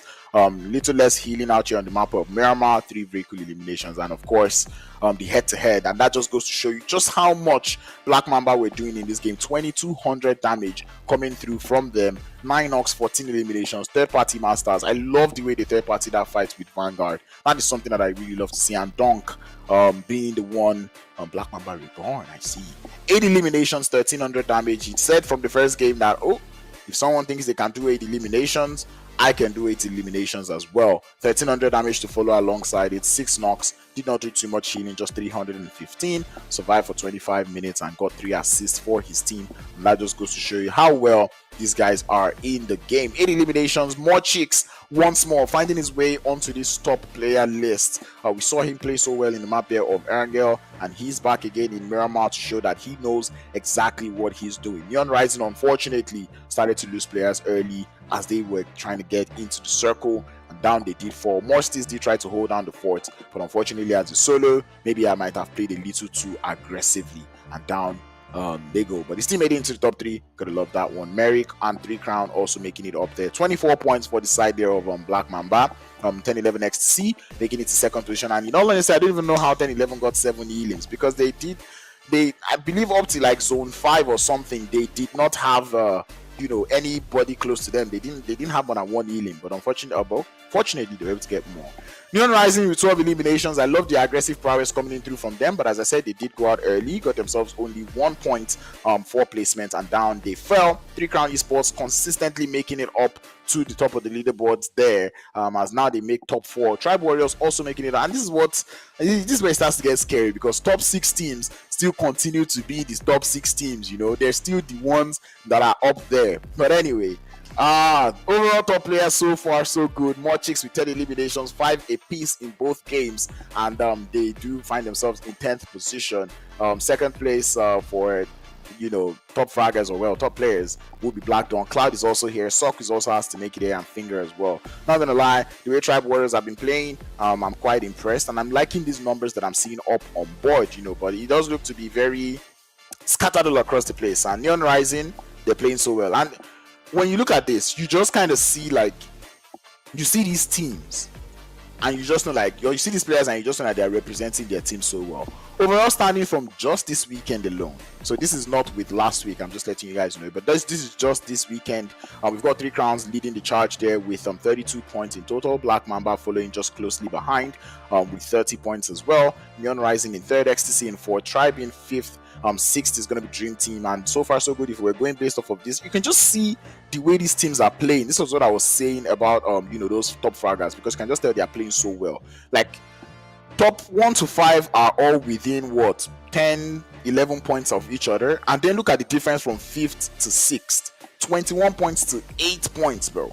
This is where these teams need to sit up, because it's like all the teams that are underneath from 6th position to 16th are teams that need to battle for top 6. So I'm like, Are you here just to say you got into the Super Weekend, or are you here to actually make it into the top 6 so you can get into the finals? That is where I start to question all of these. 4 portions, 7 points from first game, and second game you're not doing anything. So I'm going to need you guys to lock in because I want to see actual competition. So yeah, guys, leaderboard's looking soft at the moment. We've gotten 2 games done and dusted. We are down to 2 more games for today, and we know the next map that is coming up next. That next map that is coming up next is one of our favorite maps, because we've seen Erangel and Miramar and this much chaos. I can only imagine what is going to happen in Sandhawk, but we're going to be finding out after this quick break. Do not go anywhere.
It's the tournaments we love, it's the tournaments that we enjoy, and it's the tournaments that we love to see every single time. And now we're about to head into one of the favorite maps, my favorite map really.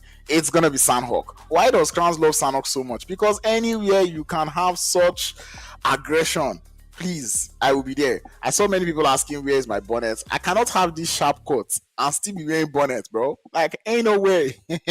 Anyway, that being said, we're about to get into the map here of Sandhawk. We've already seen Black Mamba and Neon Rising show us some such good gameplay. 3 Crown as well. We've only seen 5 teams play so well today. Every other team is just here to, apparently I've been told not to throw. So yeah, but lock in is all I can say, like, please lock in, like, on my behalf, lock in. I need to see, like I said before the game started, I wanted to see no rivals, crazy weirdos and four portions show me that they have, like, they're not just here to say they made Super Weekend. I want to see you actually try to make it into the top six, and this match is another one or another match to try again. So please let us run it. Who took out Three Crown Esports in the last game? Because I think they get bonus points off of that. So now the bounty is on the side there, or is on the head of Black Mamba, and I believe Black Mamba has a hot drop here in the map of Sandhawk. So we'll see how well Black Mamba is going to play it. We'll see if they would give themselves more points to get started, a little bit of a cushion, or if they will be giving another team a hot bonus points. We'll see how that one works. We're already seeing everyone hopping out of the plane.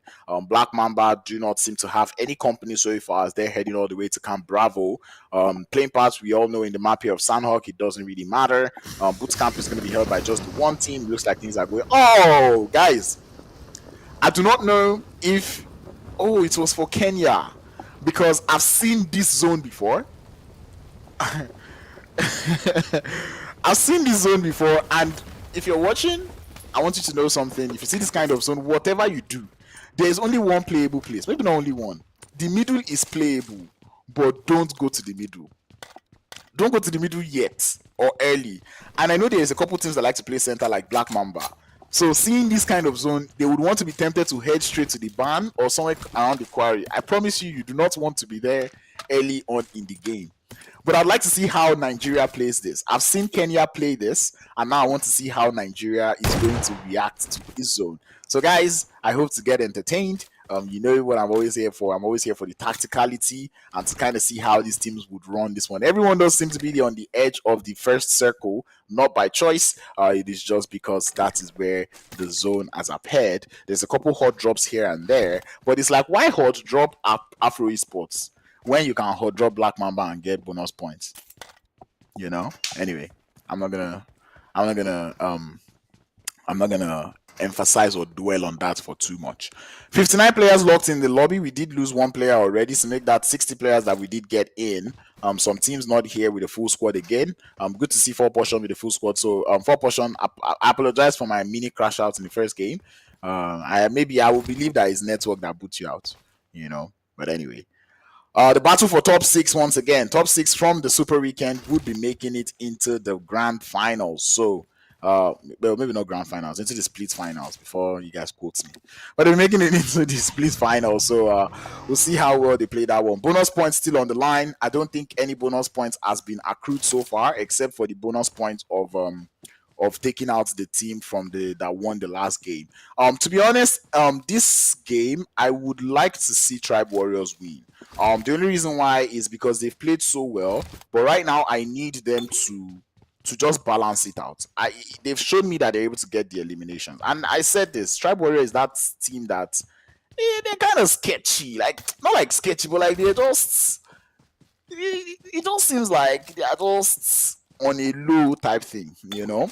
And I would like to see them just dial that up a little bit. I see them; they're very good with their aggression, but I think I'd like to see them, you know, join that together with keeping a full squad alive and also with their rotation. So yeah, that one is something that I'm looking forward to seeing. Dream Team, I did talk about them before the game started. I'd like to see them use Miramar as a cushion to jump up top of the leaderboards again, because I believe from last week, I'm just going to check the leaderboard again.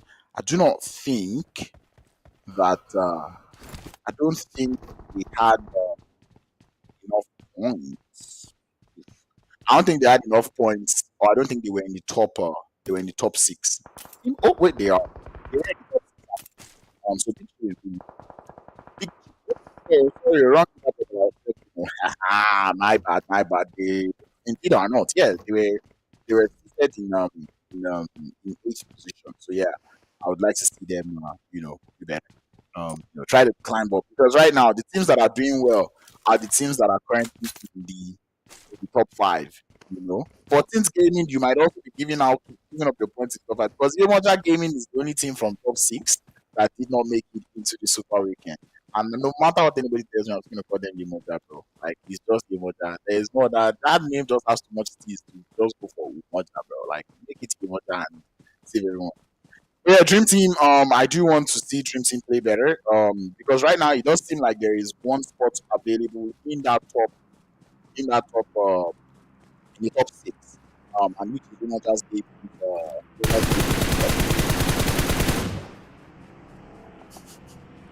All right, no rivals lose one in terms of Madara there, and I do not know where bro thinks he's driving to, but bro, that's tough. He has to fall.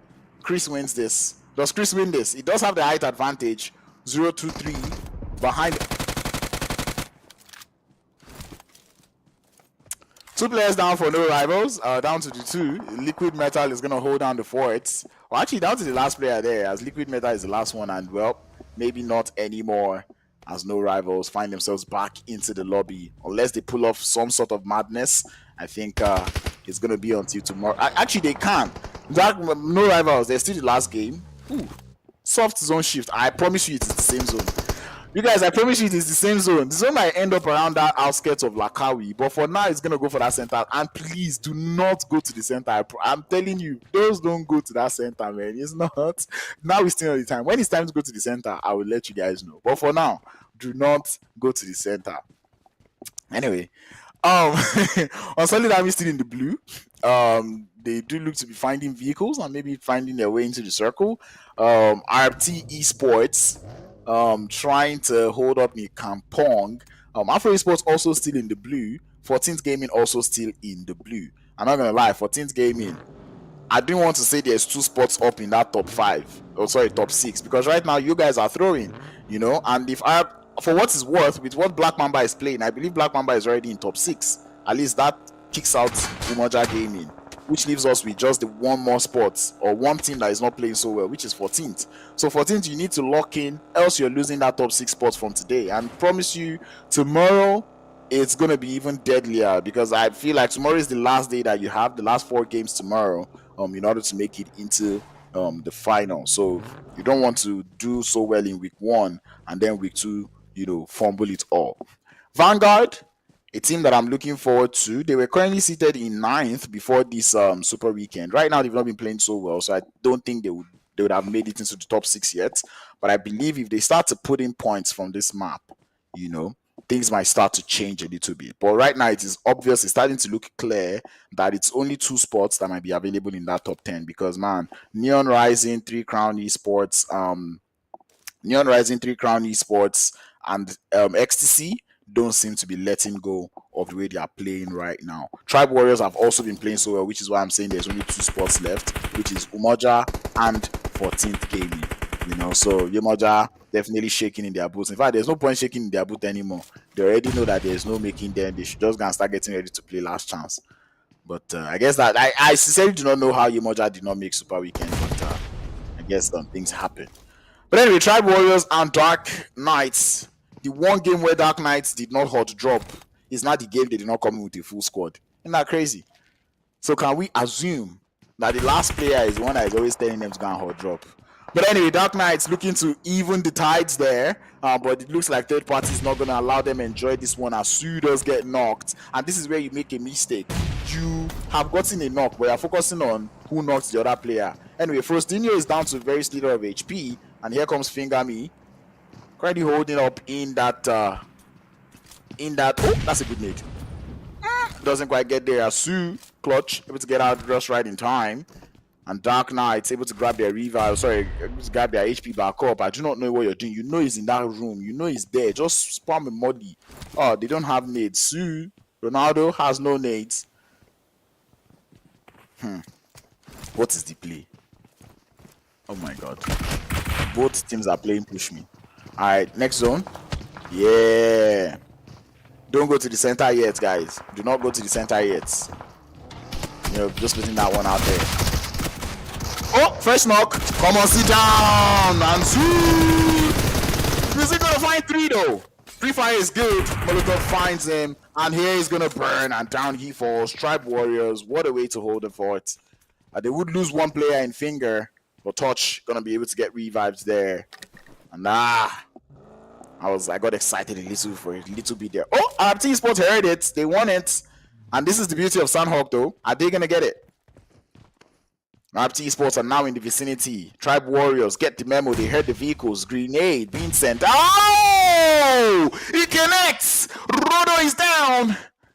And Atagogo trying to smoke up, trying to see if he can buy a little bit of time. Those grenades are flying. Tribe Warriors, go for the push, please. Tribe Warriors, though, not looking to go for that push just yet. Looks like they want a little bit of breathing space.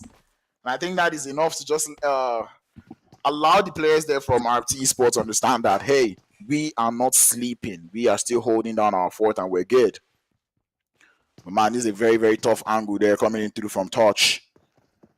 Tribe Warriors holding it up just outside. Touch is holding such a good angle. But it is only good until the third parties come through. But I don't think any team is going to be eyeing the quarry at the time being. So they might be having a little bit of time. Rodo just trying to breathe a little bit. Because whatever he's just experienced, nothing like he was expecting. But anyway, touch is that rotation coming in through. Takes a couple of shots. Doesn't quite get the knock just yet. Getting shot out from the side. But RT Sports are going to leave there, make it back to the top of the hill, and now they might want to push back down again because they've gotten the knock. Are they? Yep, they are. Love it. Anyway, RT Sports going for that full send onto the side there of Kiss. Kiss is down, and now the third party start to ensue. This is the beauty of Quarry. As I said, they only had a couple more seconds to buy, or a couple more seconds of time. But speaking of time, 4 portions, looking to get started with the side here of 14th Gaming, and doesn't look to be going in the side here of 14th Gaming just yet. Grenades from the side here of RT Sports, as they're not going for the thirst just yet. They want the complete wipe. Grenades being sent out. The Tribe Warriors are going to hold down the fort. Here comes the push. One player falls. Touch is able to get the revive. But Creed could fall as well as Lick, able to get himself the knock. Looking to find the thirst, but the third party is imminent. Forced to heal, but the shots are connecting one way or the other, and it is from Neon Rising, from all across the quarry, to find the knock. 4 portions though, still working the numbers on the side there of 14th, up on that western side. As you can see, Nando is currently down. Nando was one of the players who performed so well for 14th Gaming. Now you can go to the center. Black Panthers, Black Mamba. Now you can go towards that ban area and hold that high ground. Now you can go there. Whatever you do not go to the compound. Don't hold a split between the compound. But anyway, that is all that I have given you. That's all of Crowns' Nuggets, and I'm happy with the way Nigeria has played this one. To be honest, not going to that center very early is something that I find impressive. I know many of the teams like to play on the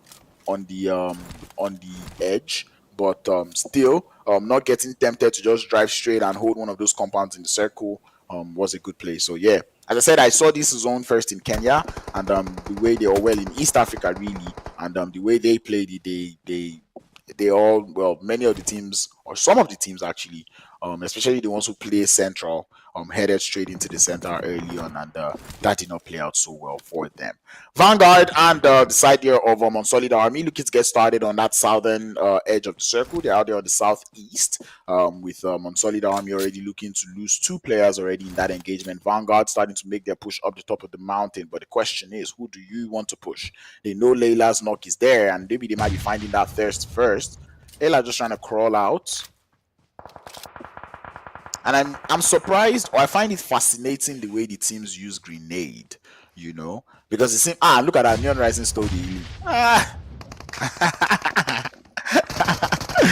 about that? Tribe Warriors fall, but Vanguard are still standing strong as they continue to send the grenades on towards the side of Unsolid Army. Unsolid Army 48-64 falls as well as Zabit, the last player left, currently in the floor, currently in the grass, awaiting any sort of misbehaviors coming in through. But here comes the crazy weirdos from outside the blue zone, starting to take the shots for Vanguard. They see those players, and down 1 player falls, but it's going to be Zabitz to get the knock, and Vanguard is going to be thankful for that, as Zabitz now gets up on his feet, tries to make it into the circle. Shots coming out, but he's not quite able to find any, as Vanguard will lose 1 more. Monkey and Cole, the last 2 players left for the side of Vanguard, with Monkey in that blue zone. HP Bars is reloaded, but they need to move. Afro Esports just right there on the vicinity, but Afro Esports lose 1. The zone is starting to push. There is no reason to still be holding the edge. Black Mamba on the north getting started with the side there of Dream Team, but here comes Afro Esports coming in, crashing. Is going to be Chris trying to hold on the fort, but he's not quite able to hold on as these doors get dropped. The rest of Afro Esports far away as they did not grab their full revive before they started to push. RT, they heard this, and once more they want a third party. Will they get it right this time? It's looking like so. As the shots are starting to connect, but here comes Vanguard to look for the players there from Neon Rising, but no shots to connect just yet. As Code will be the last one left. Smokes need to be deployed, but none in the backpack. And Neon Rising now already up to 4 eliminations. I do not think they got any of those knocks. They're the only teams in the circle right now, and they're holding a very good speed. 4 portions now pushing up to the side here of Ecstasy. Right now, we're still watching Neon Rising. Keep an eye out on the side of Afro Esports. But here comes SWAT trying to make it out of there. He'll be going for that wide wrap around. But Vanguard trying to make it into the circle. Cole getting shot at down to his leader. And down he falls. 5 eliminations for the side of Neon. As the prowess does continue here. 3 crown. 3 eliminations. They still have a full squad alive. And they have to start their motion. They're on the south. Nexus gets uprooted from the vehicle. Puila suffers the same fate as Merrick. Forced to heal in that blue zone, but I doubt he's going to be able to get it right in time as he falls. 10-11 getting started with 4 portions as there is a little bit of a trade. Cloud forced to heal in the circle, but cannot do too much as 4 portions now. It's make their moves in. 419 looking for the shots, but cannot find as Ecstasy would drop them. And Bego not quite being allowed to get into the circle, but he jumps and weaves. Tries to make it into the circle, but he's going to fall to the blue. 10-11 down to 2. Can they grab any revives? It's not looking like it, but we move to the south. It's going to be Neon Rising up against the side of RT as grenades fly up towards Rodo. He swallowed one earlier, but will not be swallowing any at the time being. We lose 3 crown in the meanwhile. We're down to the final 4 teams as Artichoke get choked up behind that tree. More grenades towards Rodo's position, but Rodo doesn't want to fall just yet, and indeed he will succumb as he falls. Ecstasy down to the 2 players. Black Mamba once again are alive. This time as a duo, but Neon Rising maintained the full squad. They want the bonus points. They have the numbers. And Black Mamba looking to find the angles as the blue zone starts to push in. But Neon Rising expecting those players there, and they uproot the professor from the vehicle. The shots are as accurate as they can get. The gym rat's trying to drive around, but cannot find a place to call home as he does finally crash a building. Looks for a knock and is going to find 1. Make that 2 as Neon Rising lose more in this engagement. Or actually make that the full test. Oh, make that 2. The gym rat is on something else. Make that 3. He's down in a 1v1, but cannot clutch it up. But 10-11, do they get that?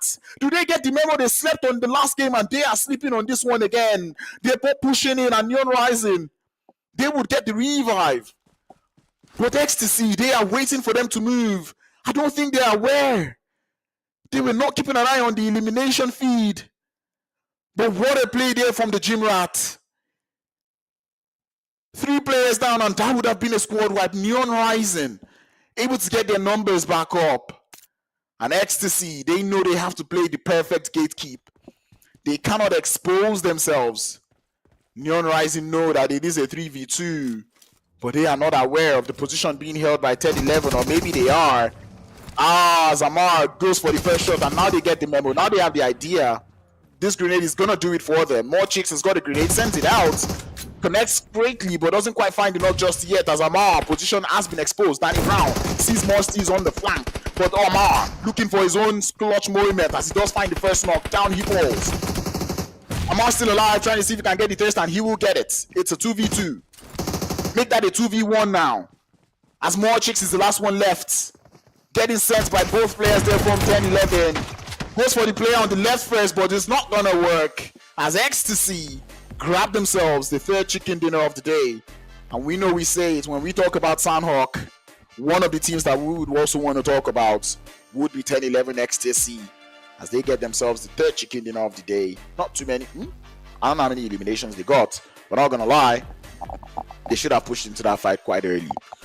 Neon Rising, on the other hand, this is 2 times that it went up in this same game, where they went up against a team with lower number of players, and they lost the fight. And wow, what a play coming in through from Jim Rat, bro. Like, that man was on something else. I mean, got 2 players already, got 3 actually, and he was down to just the last player there. But unfortunately, when those shotguns starts to push you, any part of your body that shows is liable to get taken out. But 10-11 Ecstasy getting themselves that winner chicken dinner patterning it up with a couple of eliminations, which we will be seeing in a couple minutes now, in a couple moments here. But nonetheless, that was a very good Sandhawk game. Once again, I like the way the teams played generally. I didn't see any team just send it straight up into the center, especially even the team that plays in the center, which is Black Mamba. Black Mamba did try their best. Black Mamba Reborn did try their best, but unfortunately, third place is where they will be finishing, and I think they will be happy about that one. They got a couple eliminations to go alongside it. Tribe Warriors once again played a good game, and I believe when we see the leaderboards, you'd see exactly what I'm talking about, because this is another game whereby, I believe the top 5 teams are the same top 5 teams that we've been seeing, and this is where I'm hoping and I'm praying, I'm asking for something different. But anyway, we're not seeing that for the time being. 7 eliminations and a chicken dinner is what the side of 10-11 Ecstasy are going to be able to get there. Danny Brown, 2 eliminations, but he was going to be able to get 122 damage. And Marcinho with 2 eliminations as well. 15 Ox, 50 eliminations. Love to see that one. About 14 players going out to the blue zone to make that 13, because we didn't get all full players in the lobby this time. 2 grenade eliminations for Sandhawk is a little bit slow on the low side. I know it's Sandhawk, you're not really allowed to revive too much, so definitely those healings not going to be that much. Neon Rising, 1400 damage, 9 eliminations. Definitely going to be the team that we will be keeping, or one of the teams that we'll be highlighting in this one. They did so much third-party work. So look at that, 4 knocks that they were able to get. Every other thing were stolen eliminations. 5 eliminations were stolen. And just love to see that one. Unfortunately, they were not able to put a cap on the end to just kind of finish up the game. And once again, it's going to be more checks as the MVP. He's currently leading the MVP tables for this week. And man, he is not resting. He is not resting at all. 4 eliminations, finishing as the most valuable player of this game. 567 damage. I think if Jimrat had gotten those thirsts on Neon Rising, that would have been something else. That would have been a different beast that we'll be seeing out here in the MVP. He did get only 8 healing. That just goes to show you how sneaky he was in this game. Nothing like getting shot at. 1 knock, but 4 eliminations. He definitely did still a lot. And once more, we see the introduction of 2 new players. But I believe Donk is supposed to be Jimrat. But anyway, it don't matter. 3 eliminations is up there. More steals once more for the side of Neon Rising, making it up to the top here. Neo from Afro Esports, I did point out that player when the game started. That Neo is one of those players there from Afro Esports to look out for. Creed from RT Esports also doing 3 eliminations to find themselves part of the top players of this Sandhawk game that we've just completed. And when we look at the overall rankings, 10-11 Ecstasy 17 points, Neon Rising with 15, RT Esports, one of the teams that is making things look different, 11 points they were able to accrue, with Black Mamba Reborn getting 11 points as well. Trying to secure that spot in that top 6, and this is where things starts to get dicey. Afro Esports also putting 7 points up on board, 3 Crown with 6, Tribe Warriors with 3, 4 Portions with 3, Dream Team with 3, Vanguard on Solid Army, Dark Knights, no rivals for these teams are the teams I'm expecting to be calling in number 1, number 2, number 3, and not number 9, 10, 11, I would expect to see you guys play better, but man, Crowns is not the one that is going to start battering teams as to how they've played. But not gonna lie, it was still a very beautiful Sandhawk game to watch. It was quite balanced in this one. We did get to see a lot of eliminations. 50 eliminations that we were able to see coming through from 50 knocks. We love to see that one. Overall players, more cheeks continues to boost his numbers there. 14 points with a KD of 4. Imagine having a 4 KD in scrims. His is impressive, but then when you look at Sok, who's also got 5, these guys are doing well. I don't get it, but he's got 5 KD. So, but anyway, just goes to show you just how well they are playing there. Neon Rising 14. Neon Rising having 2 players up here. 3 Cloud is still up here. 3 Crown not quite having the best game here in Sandhawk. They did put points up on board, but nonetheless still not the best game. I believe that they are still on the top of the leaderboard. I don't think there's anything that is going to shake them from that top of the leaderboard. Right now they are absolutely on fire.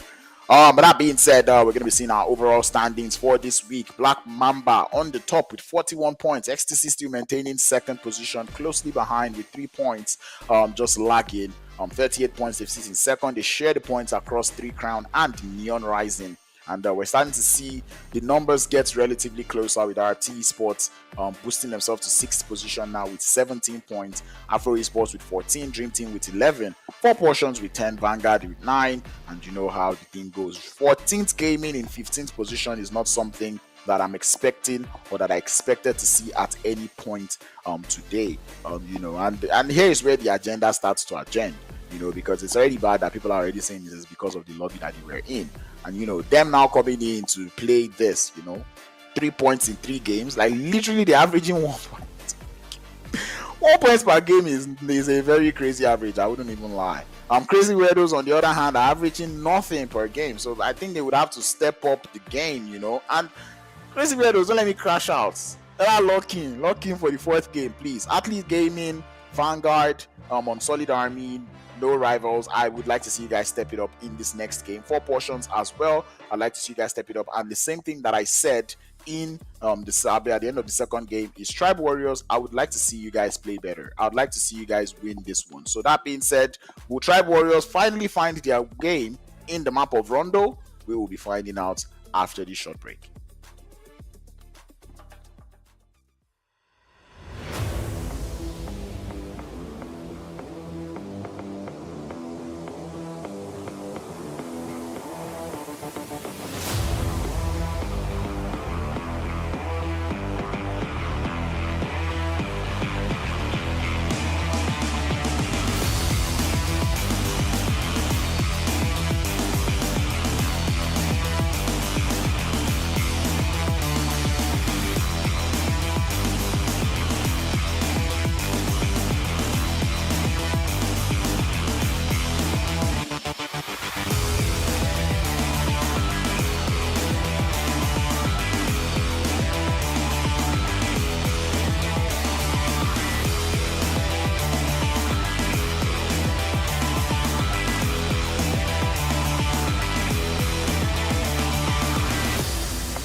The match is about to start. Just one mistake is all it will take. We'll go down in history. Remember me for centuries.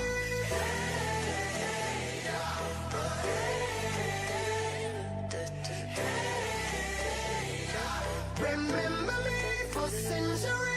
From PS12, now in my days, the greatest loser, now the Womerson, Demo, against Hyper, he needs to clear that hill, the boys in yellow, Hyper finds him, shuts him down, and 340, 10 more seconds through that door, the oil money team, are they going to make history? Very best lad, very Here we go is the right attitude as we are about to get into the final game of the day. It's going to be on the map they call Ruins, but sometimes we call it Rondo. And this is going to be my first time casting on this map. So I'd like to see how, things go in this map. Maybe this will be my own way of, just understanding how the map works. So keep an eye out to see how these teams play. I do not mind hot drops on this map. You know what, do you? But I would mind if it starts to affect the game because I know it's a relatively big map. So coming all the way from that crunch of Sandhawk and then going into a bigger map is something that I don't know too many teams are able to maneuver that difference. So we'll see how well they're going to play this map of Rondo. It's going to be 8x8. We're going to be looking to be exploring new areas, new places in the map of Rondo. Let me know, guys. Who are you guys looking out? Who are you guys keeping your eye out for? Who do you guys think this wins this last game? And for this last game, I will once again, I'm calling Tribe Warriors. I think Tribe Warriors do deserve a chicken dinner today. With the way they've played so far, I think it would only make sense for them to get a chicken dinner. So please, Tribe Warriors, lock in for this final game and get your chicken dinner. Debate now. As the debate now falls, or well, the bounty now is on 10-11 Ecstasy, as they did win that last game of the day, or sorry, the third game. So we'll be looking forward to seeing if there will be any team who will be taking them out. And I forget once again who took out who won the second game. Was it Neon Rising? I think it was Neon Rising. I don't even remember who took out Neon Rising. Oh wait, I do remember. I think it was 10-11 actually to win the game. So yeah, I think that might be that might be that's true. That's good. That's good. Anyway, everyone's already hopping out of the plane. It does look like everyone is going to the same place though, which is crazy. I can't lie. Like everyone seems to be heading towards the brown part of the map. And for a map that has so many cities, unless the loots in these cities are absolutely bad, I think the entire plane is out even before the plane path goes halfway. So there must be something about this map that I don't know about. Oh, or maybe not. This map is about to be long. Grab your popcorns. This is about to. Now, so you know they do for you? What is this zone? I love it. I love it. What? Wow. Vanguard, Dream Team on Solid Army.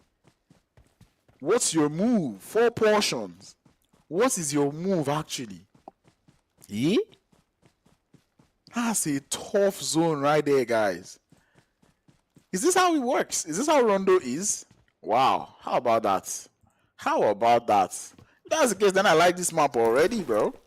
4 portions already in a hot drop with the side of Solid Army. I want to see how long. I know they will fight too, but I want to see how long it will take them to fight. The Gym Rats getting started, and he's on something else today. Can't lie. As Nando from 14th Gaming does get thirsted on the side of things. Dream Team getting started with Vanguard. And it's so crazy. It is. Anyway, I would talk about this after the game. But Black Mamba, the Gym Rat, has been carrying today, can't lie. He's been doing such a great job. And once again, he's gotten them their first elimination for today. There's just I'm looking at this map right now, and I just feel like this game would end before anybody even gets to get into the zone. Like before anybody gets into this zone, I feel like everyone's gonna go down because this is gonna be so funny. Because like one half of the teams are on the south, are on the east. The other parts are on the west. So it's like it's just very interesting. Ecstasy already getting themselves 2 eliminations. I don't even know where they are. They're in the place that ends with a G. I think that's Feng Tong. Am I right? I think I'm right. Yeah. But anyway, they do seem to be big chilling. And maybe teams have actually come through for the bounty. This one is just like there's so many places. Like what is the gist about the team Long Garden that nobody landed there? Like there's Hongshan, there's Hime Town, there's Long Ho. Jardena City, which I would expect at least one team to be at, but no teams in the Jardena City, I just don't even get it. I do not get it. Anyway, the Tribe Warriors seem to be the ones who want to take out the side of 10-11 Ecstasy. However, they've got company with the side of Athletes Gaming and No Rival somewhere in the vicinity with RT Sport as well in that area. So there's like a whole lot of this is why I feel like all of these things will just end. Everything will just end before anything happens, Anyway, a baby, EBB. How do you pronounce that name? I do not know. But a baby out here for Solid Army.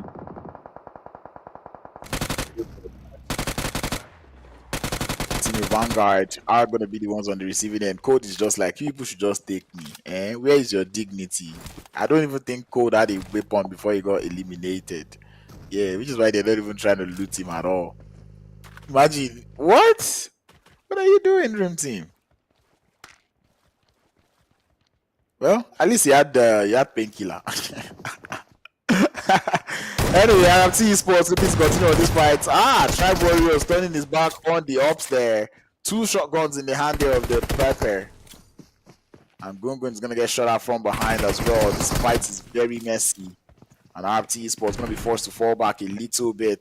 Gungun is outside, hoping to get cover. Ooh, bro's head. Okay, it's just his teammates trying to let him know that he can cover him. All right.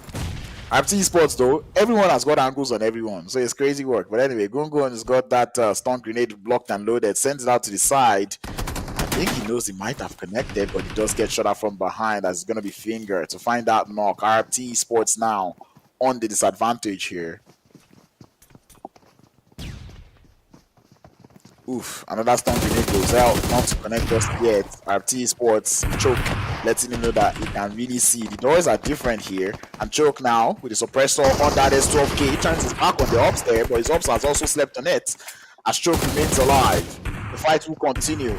Trying to see if he can hold the fort for Creed Falls. RFT Sports not quite able to win any of their engagements today. Finger on the side. Nice shots to go through. Rodo cannot escape in time as Finger finds the knock, and it is executed perfectly from the side of Tribe Warriors. See why I say I want them to win. Like, you can just tell they're good at taking this fight, you know. Them mans just need to lock in and keep everyone alive and, you know, make it into the end. But it's going to be suck actually to get, or actually make that Finger to get all of the eliminations for the time being. 5 eliminations that he's got at the time. Neon Rising making it into the circle. There's something shining on the map. I don't know what it is, but if I were to be these players, I'm heading in there. I don't know what happens in there. I think that is like a red zone or something. But I just know that it looks nice. Anyway, Ecstasy were in the vicinity. I'm quite surprised to see that they did not go for the third party. I would have expected them to go for that third party onto the side of Tribe Warriors, but it doesn't look like they had that one in mind. All right, Dream Team finally drive around to find the last player there from Vanguard. That was a personal vendetta there, as Vanguard do go down. That's a GG well played. We're down to the final 13 teams, so one has not even closed yet. Solid Army still in that blue zone as the zone starts to close up little by little. Ecstasy finding their way into the circle. Black Mamba also looking for a way into that zone there, as the zone is heavily western. And it does look like there's about 20% of that zone that cannot be played on that western edge. It does look like this place has a lot of high grounds. So I'd like to see how this one works. You know, crazy weirdos, if you knew you were not going to have a full 4-man squad here in the Super Weekend, you might have as well not just qualified to the Super Weekend, you know. Because it's like, what are you now doing here, bro? Anyway, here comes 10-11 though. Ecstasy as they're driving around. Information has been gotten, memo has been gotten, and I think Sisu and Crazy Weirdos might think this is still that same team. Shotguns in the hand as Bego goes for the 1v1. Sisu game falls. Drop shot is there from K, and he's gonna get Bego down. As the rest of 10-11 is nowhere near for support. He's like, this team, bro. Take him out. Crazy Weirdos are gonna be able to grab that revive there though. But Ecstasy now, they're not happy about that one. Bego's down. Thanos on the other hand. Ooh, that's a beautiful grenade coming in through from 47. Easy 4-7. And he's got in that elimination there. They did lose 3 play. Azao. Wait, how did they? All right. How did they lose 3 players? We wonder. We do not know. But no rivals are also in the vicinity with 1 player down. Matter are trying to see if he can stay around. I don't even think Ecstasy is aware of that one. Something Ecstasy's awareness in these games, or well, in today's games, just seem to be awry, you know. It's all over the place. We've not really seen them be as proactive or as aware of what is going on as they normally should be. Ecstasy. Oh, Madara now finally takes the shot though. But Ecstasy easy for 7. Oh, does he want it? You've got 6 eliminations. You might as well. Oh, third party. Wow, there's third parties in this map as well. Look at that. Oh, no rivals though. Tech does get spotted by the side of Tribe Warriors, who continue to increase that elimination count. And Madara falls as well. No rivals out into the lobby. Third party a little too strong. We've lost 4 teams now. We're down to 11. Maybe we've lost 5 teams actually. Now 4 portions though. Taking the fight onto the side of Atlee Gaming. And the grenade is going to do it there from Peachy. 2 eliminations. And out they go. And it doesn't look like the zone is going to well. It doesn't look like it doesn't look like this is gonna end at before zone 1 closes, as there's a lot of teams already looking to get into the zone. XTC does get taken out as well. Who took them out? I do not remember. I did not see, but they definitely get to get bonus. But I'm talk about a turn there coming in through from Afro Esports, but Neo would fall as Dax, Swats, and Dago are the last ones to hold down the fort. Shots coming in through from Dax, but not quite able to find the knocks. Not just yet. But it's going to be 14th gaming. They've not been able to find their footing. And it's not looking like this 4th game would be where they do that as well. Grenades currently being sent into the building there, but Kesh remains alive. He's got a grenade in hand. He sends it down to the floor. Doesn't quite get the damage done. He sends yet another one in the building. Here comes the push coming in through from Afro Esports. They see the nade on the floor. They're waiting. He doesn't explode. And here comes the push. Third party is imminent. And here comes the full send there. Kesh cannot hold on the fort as Afro Esports swarming with the number. 2 eliminations and 1 revive to be gotten.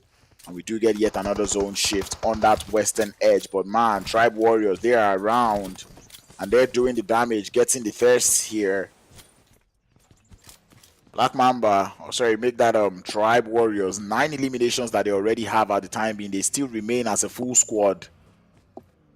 And they seem to have the angles all correctly, but now they might be messing things up as Touch goes for that first push. Dax has got a grenade in hand and he's loading it more. But you do see him on the side, and indeed he would fall as Leak finds that first elimination. Here comes Touch to go into the building. As he does see Dago. Dago though, looking for more shots, but cannot quite find any.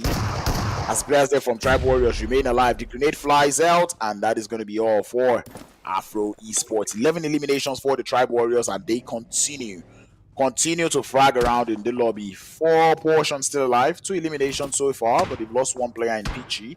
Arguably one of the strongest players on the squad at the moment. And we're down to 7 teams, 3 crowns still alive with a full man, a full squad. Quila having the only 2 eliminations they have. Nexus on the floor, trying to see if they can find the knocks onto the side, and indeed the third party would be doing some sort of damage. Here comes 4 portion. Grab more of Neon Rising, but it's going to be Skinny getting so much damage. But here comes Morstees from the top of the mountain, jumping down, and Skinny still thinks he's on the roof. Oh, Skinny gets the turn, finds the instant knock, but he's going to go down to 3 crown, who are just shooting from the far. Oh my god, talk about the third party. 4 portions out. Oh, that was such a turn from Neo, bro. Oh, sorry, that was such a turn from Skinny. But anyway, 3 Crown Esports though, sending it down to the side of Neon Rising. And Neon Rising is getting all comfortable with the loot. Nexus, he is very good with the grenades. He sends one out to the side, he's gonna find the thirst. Max trying to hold down the forts, and Max has taken some shots. Now Nexus knows where he is. Sends a beautiful grenade onto him, and that is bye-bye. Neon Rising down to the last player, and it's gonna be more chicks once more. Grenade coming out through from Nexus, and not quite finding up, but here comes 3 Crown. For the third party, make that Black Mamba. For the third party of the century, Quila. Still far away in the background. And here they go, crashing in. Quila, there's nothing you can do. They're on the other side of the rock. You might want to fall up on your teammates. Merrick also has an off angle. What is 3 Crown doing? Here comes Dream Team onto the side of 3 Crowns. And everyone is out there on that southwestern edge. So make that the southeastern edge there. Black Mamba losing players one after the other. They need to grab their revives there. Not quite able to get any for the time being. Aquila has got the grenade in the hand, but Dream Team do not seem to want to be in that building at the time. Cloud is the only player who's down there for the side of Big Crown Esports, and here comes the spray there from Quila. I can barely see who is shooting at, but Nexus falls as the grenade there from Tribe Warriors would find him. And in all honesty, Tribe Warriors is not the team you want to fight with such angles all over the place. You need to be together as a squad. And Merrick is trying to see if he can come for that revive. Grenades now going up onto Trenches this side, but that's a very good grenade from Quila to find Trenches down. Dream Team losing players, and now they're down to 2. Merrick is cutting that memo. There's no one there, but it doesn't look like there is a plan to revive Nexus as he falls to the remainder. Or well, he falls once more to the side of Tribe Warriors, who are already up to 14 eliminations. Black Mamba still alive in this one as the Gym Rat continues to do damage. 3 eliminations that they have at the time being the Professor now. And now they're pushing up onto the side of Tribe Warriors. But Tribe Warriors, 14 eliminations, you know their blood is pumping. The Gym Rat falls first as DIC and Professor trying to hold down the fort. That's a very good grenade, but it flies too far. Sock not quite able to get it right on the money. But Professor sends his own back. does not quite connect just yet, but more grenades are flying. Tribe Warriors though looking to form up closer. Professor would fall. The Tribe Warriors continue on the prowess, and it's going to be leaked to find the last elimination. 17. Fingers got 10. They won't get bonus points if they eventually win this game. But what a way they've been playing so far. They have so many eliminations. How did you see him leak? Looking for those shots, man. The vision from this player. This was the same thing from Quila as well. Like, there's something. Even though I'm spectating, I can barely see Trender. Yeah, damn. You guys need to relax. But anyway, it doesn't look like Tribe Warriors have got relaxation on their mind at all.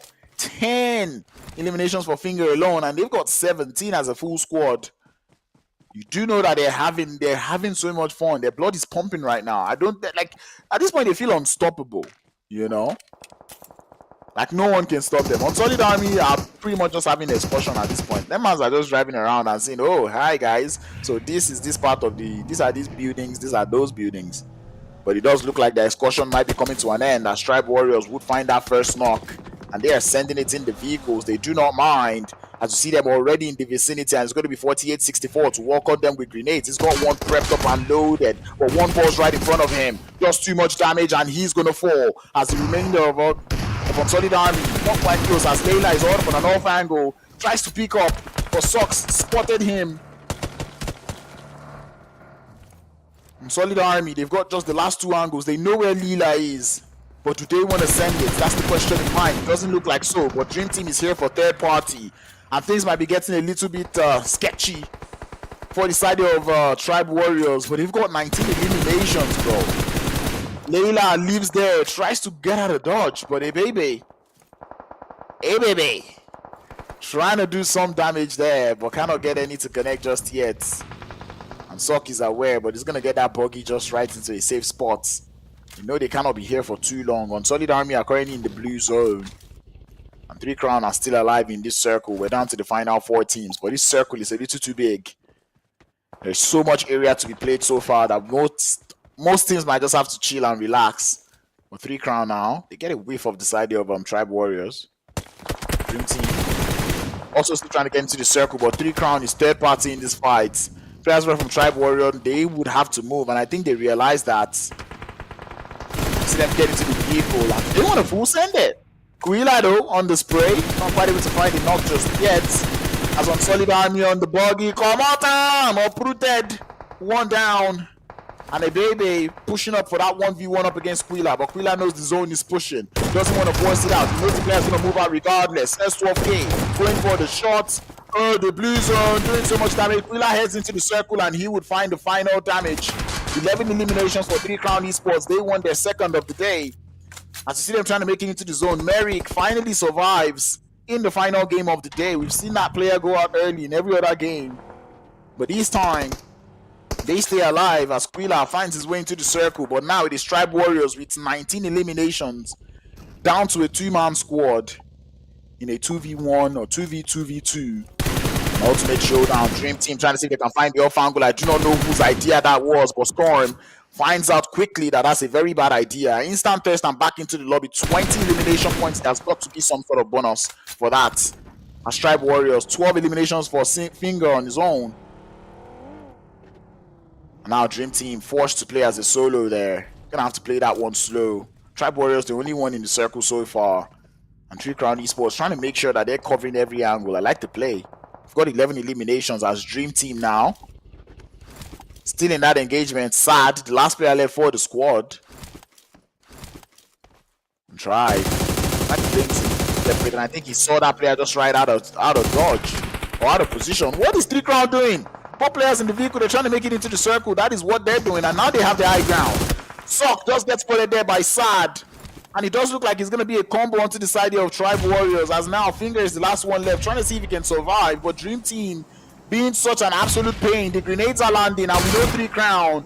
If there is something they love to do, it is to spam those grenades. Squealer trying to see if he can find an off angle. But Finger knows he doesn't have too much of an option. Merrick forced to move by the blue zone. But man, Finger still holding down the fort. As he does still spot that player, Quilla finds him from behind and down he falls. 20 eliminations, they've done enough, right? And they know where Sad is, 3 Crown. It's only a matter of time. That buggy is still in commission, and it looks like he's got the rock on his mind. Use the vehicle, bro. Yeah, I think that's a GG's, bro. What's he picking? More nades. All right, no smokes. Wonderful stuff. Buggy gets into it. If you go to the rock, they will know you're there. Driving around, I think he's trying to isolate. Park tire does get out. Oops. Azal. Chicken dinner, 3 crown. As they get themselves another one for the day. They got the first chicken dinner of the day, and they closed things and wrapped it all up with a chicken dinner as well. You can tell that they are eating good. I said it earlier. They are not playing like a team that wants to give up that number 1 spot. They really want to make it into those grand finals or well into the finals. And of course, they have made it. I feel like this is enough from them. But man, what a way to play the game. That is what, 14, 13 eliminations? My math is bad, guys. 13 eliminations. I did the math already. But yeah, 13 eliminations coming in through from the side of 3 crown, with Quila getting 7, Nexus on 2, Merrick on 4, and Cloud with none. I'm not going to lie, I think I'm going to send this message out to Cloud and Merrick. I don't know where your heads were at for the entirety of today, but you guys might need to lock in. I feel like this last game, you guys didn't need to lose Nexus, but unfortunately, you guys did. Not quite making up your mind quite early. Do you want to push up? Do you want to support? Do you not want to support? You know, if you're going for a flank, you just want to make sure that you're doing everything perfectly. Like, okay, now you have Nexus pushing into that fight. He's gotten the 1 knock. You know, Nexus is about to get pushed. I believe these informations are being spread, so you might want to push up and form up, but they did not do that. And look at our Tribe Warriors, 30. Like, this is just too much work to be done to not win the game, bro. I'll let it slide, but bro, you guys need to learn how to win games, you know, especially if winning games is gonna give you some sort of a bonus points or something, you know. But anyway, that's 14 knocks, 20 eliminations, 3,347 damage. This head-to-head even seems unfair, and it's not even like 3 crown even has a bad start there. They have what, 1,900 or close to 1,900 damage. Now, you know, 13 eliminations, but bro, when somebody's doing that much, you definitely know that you're not coming in close. I mean, this guy has almost as many eliminations as 3 crown esports. Finger on something else, bro. 12 eliminations, 1,800 damage, 1 assist, 9 knocks. You could just tell that this guy was having the time of his life, bro. 418 heals, and there's no coming close, bro. 12 eliminations, only him. Wheeler coming in close with 7, or maybe not so close. Merrick making it up here, 4 eliminations. Sock with 4 eliminations. And look at that, Tribe Warriors having 3 players three players here in the top 5. Just love to see that one, bro. They did come in here today to have fun, or into this last game to have fun. I'm not gonna lie, they've played well so far. Like I said it, like all day they've been playing so well. They just needed to win the chicken dinner in the last game, but unfortunately that was not the case. That did not happen, and they did go up. But look at that, 25 points that they were able to get there. 3 crown esports. You love to see that one, man. Like 25 points. Give you the accolades. I guess that's the most we've seen today. The most we had seen was 24, which came through from 3 crown. And who won the second chicken dinner? I think Neon Rising. They did get themselves chicken dinners, or well, get themselves 24 points apiece. But 3 crown esports also got themselves 23 points, so nonetheless they still had a very good game. Dream Team with 11 points being able to be gathered. They finally woke up in the last game of the day.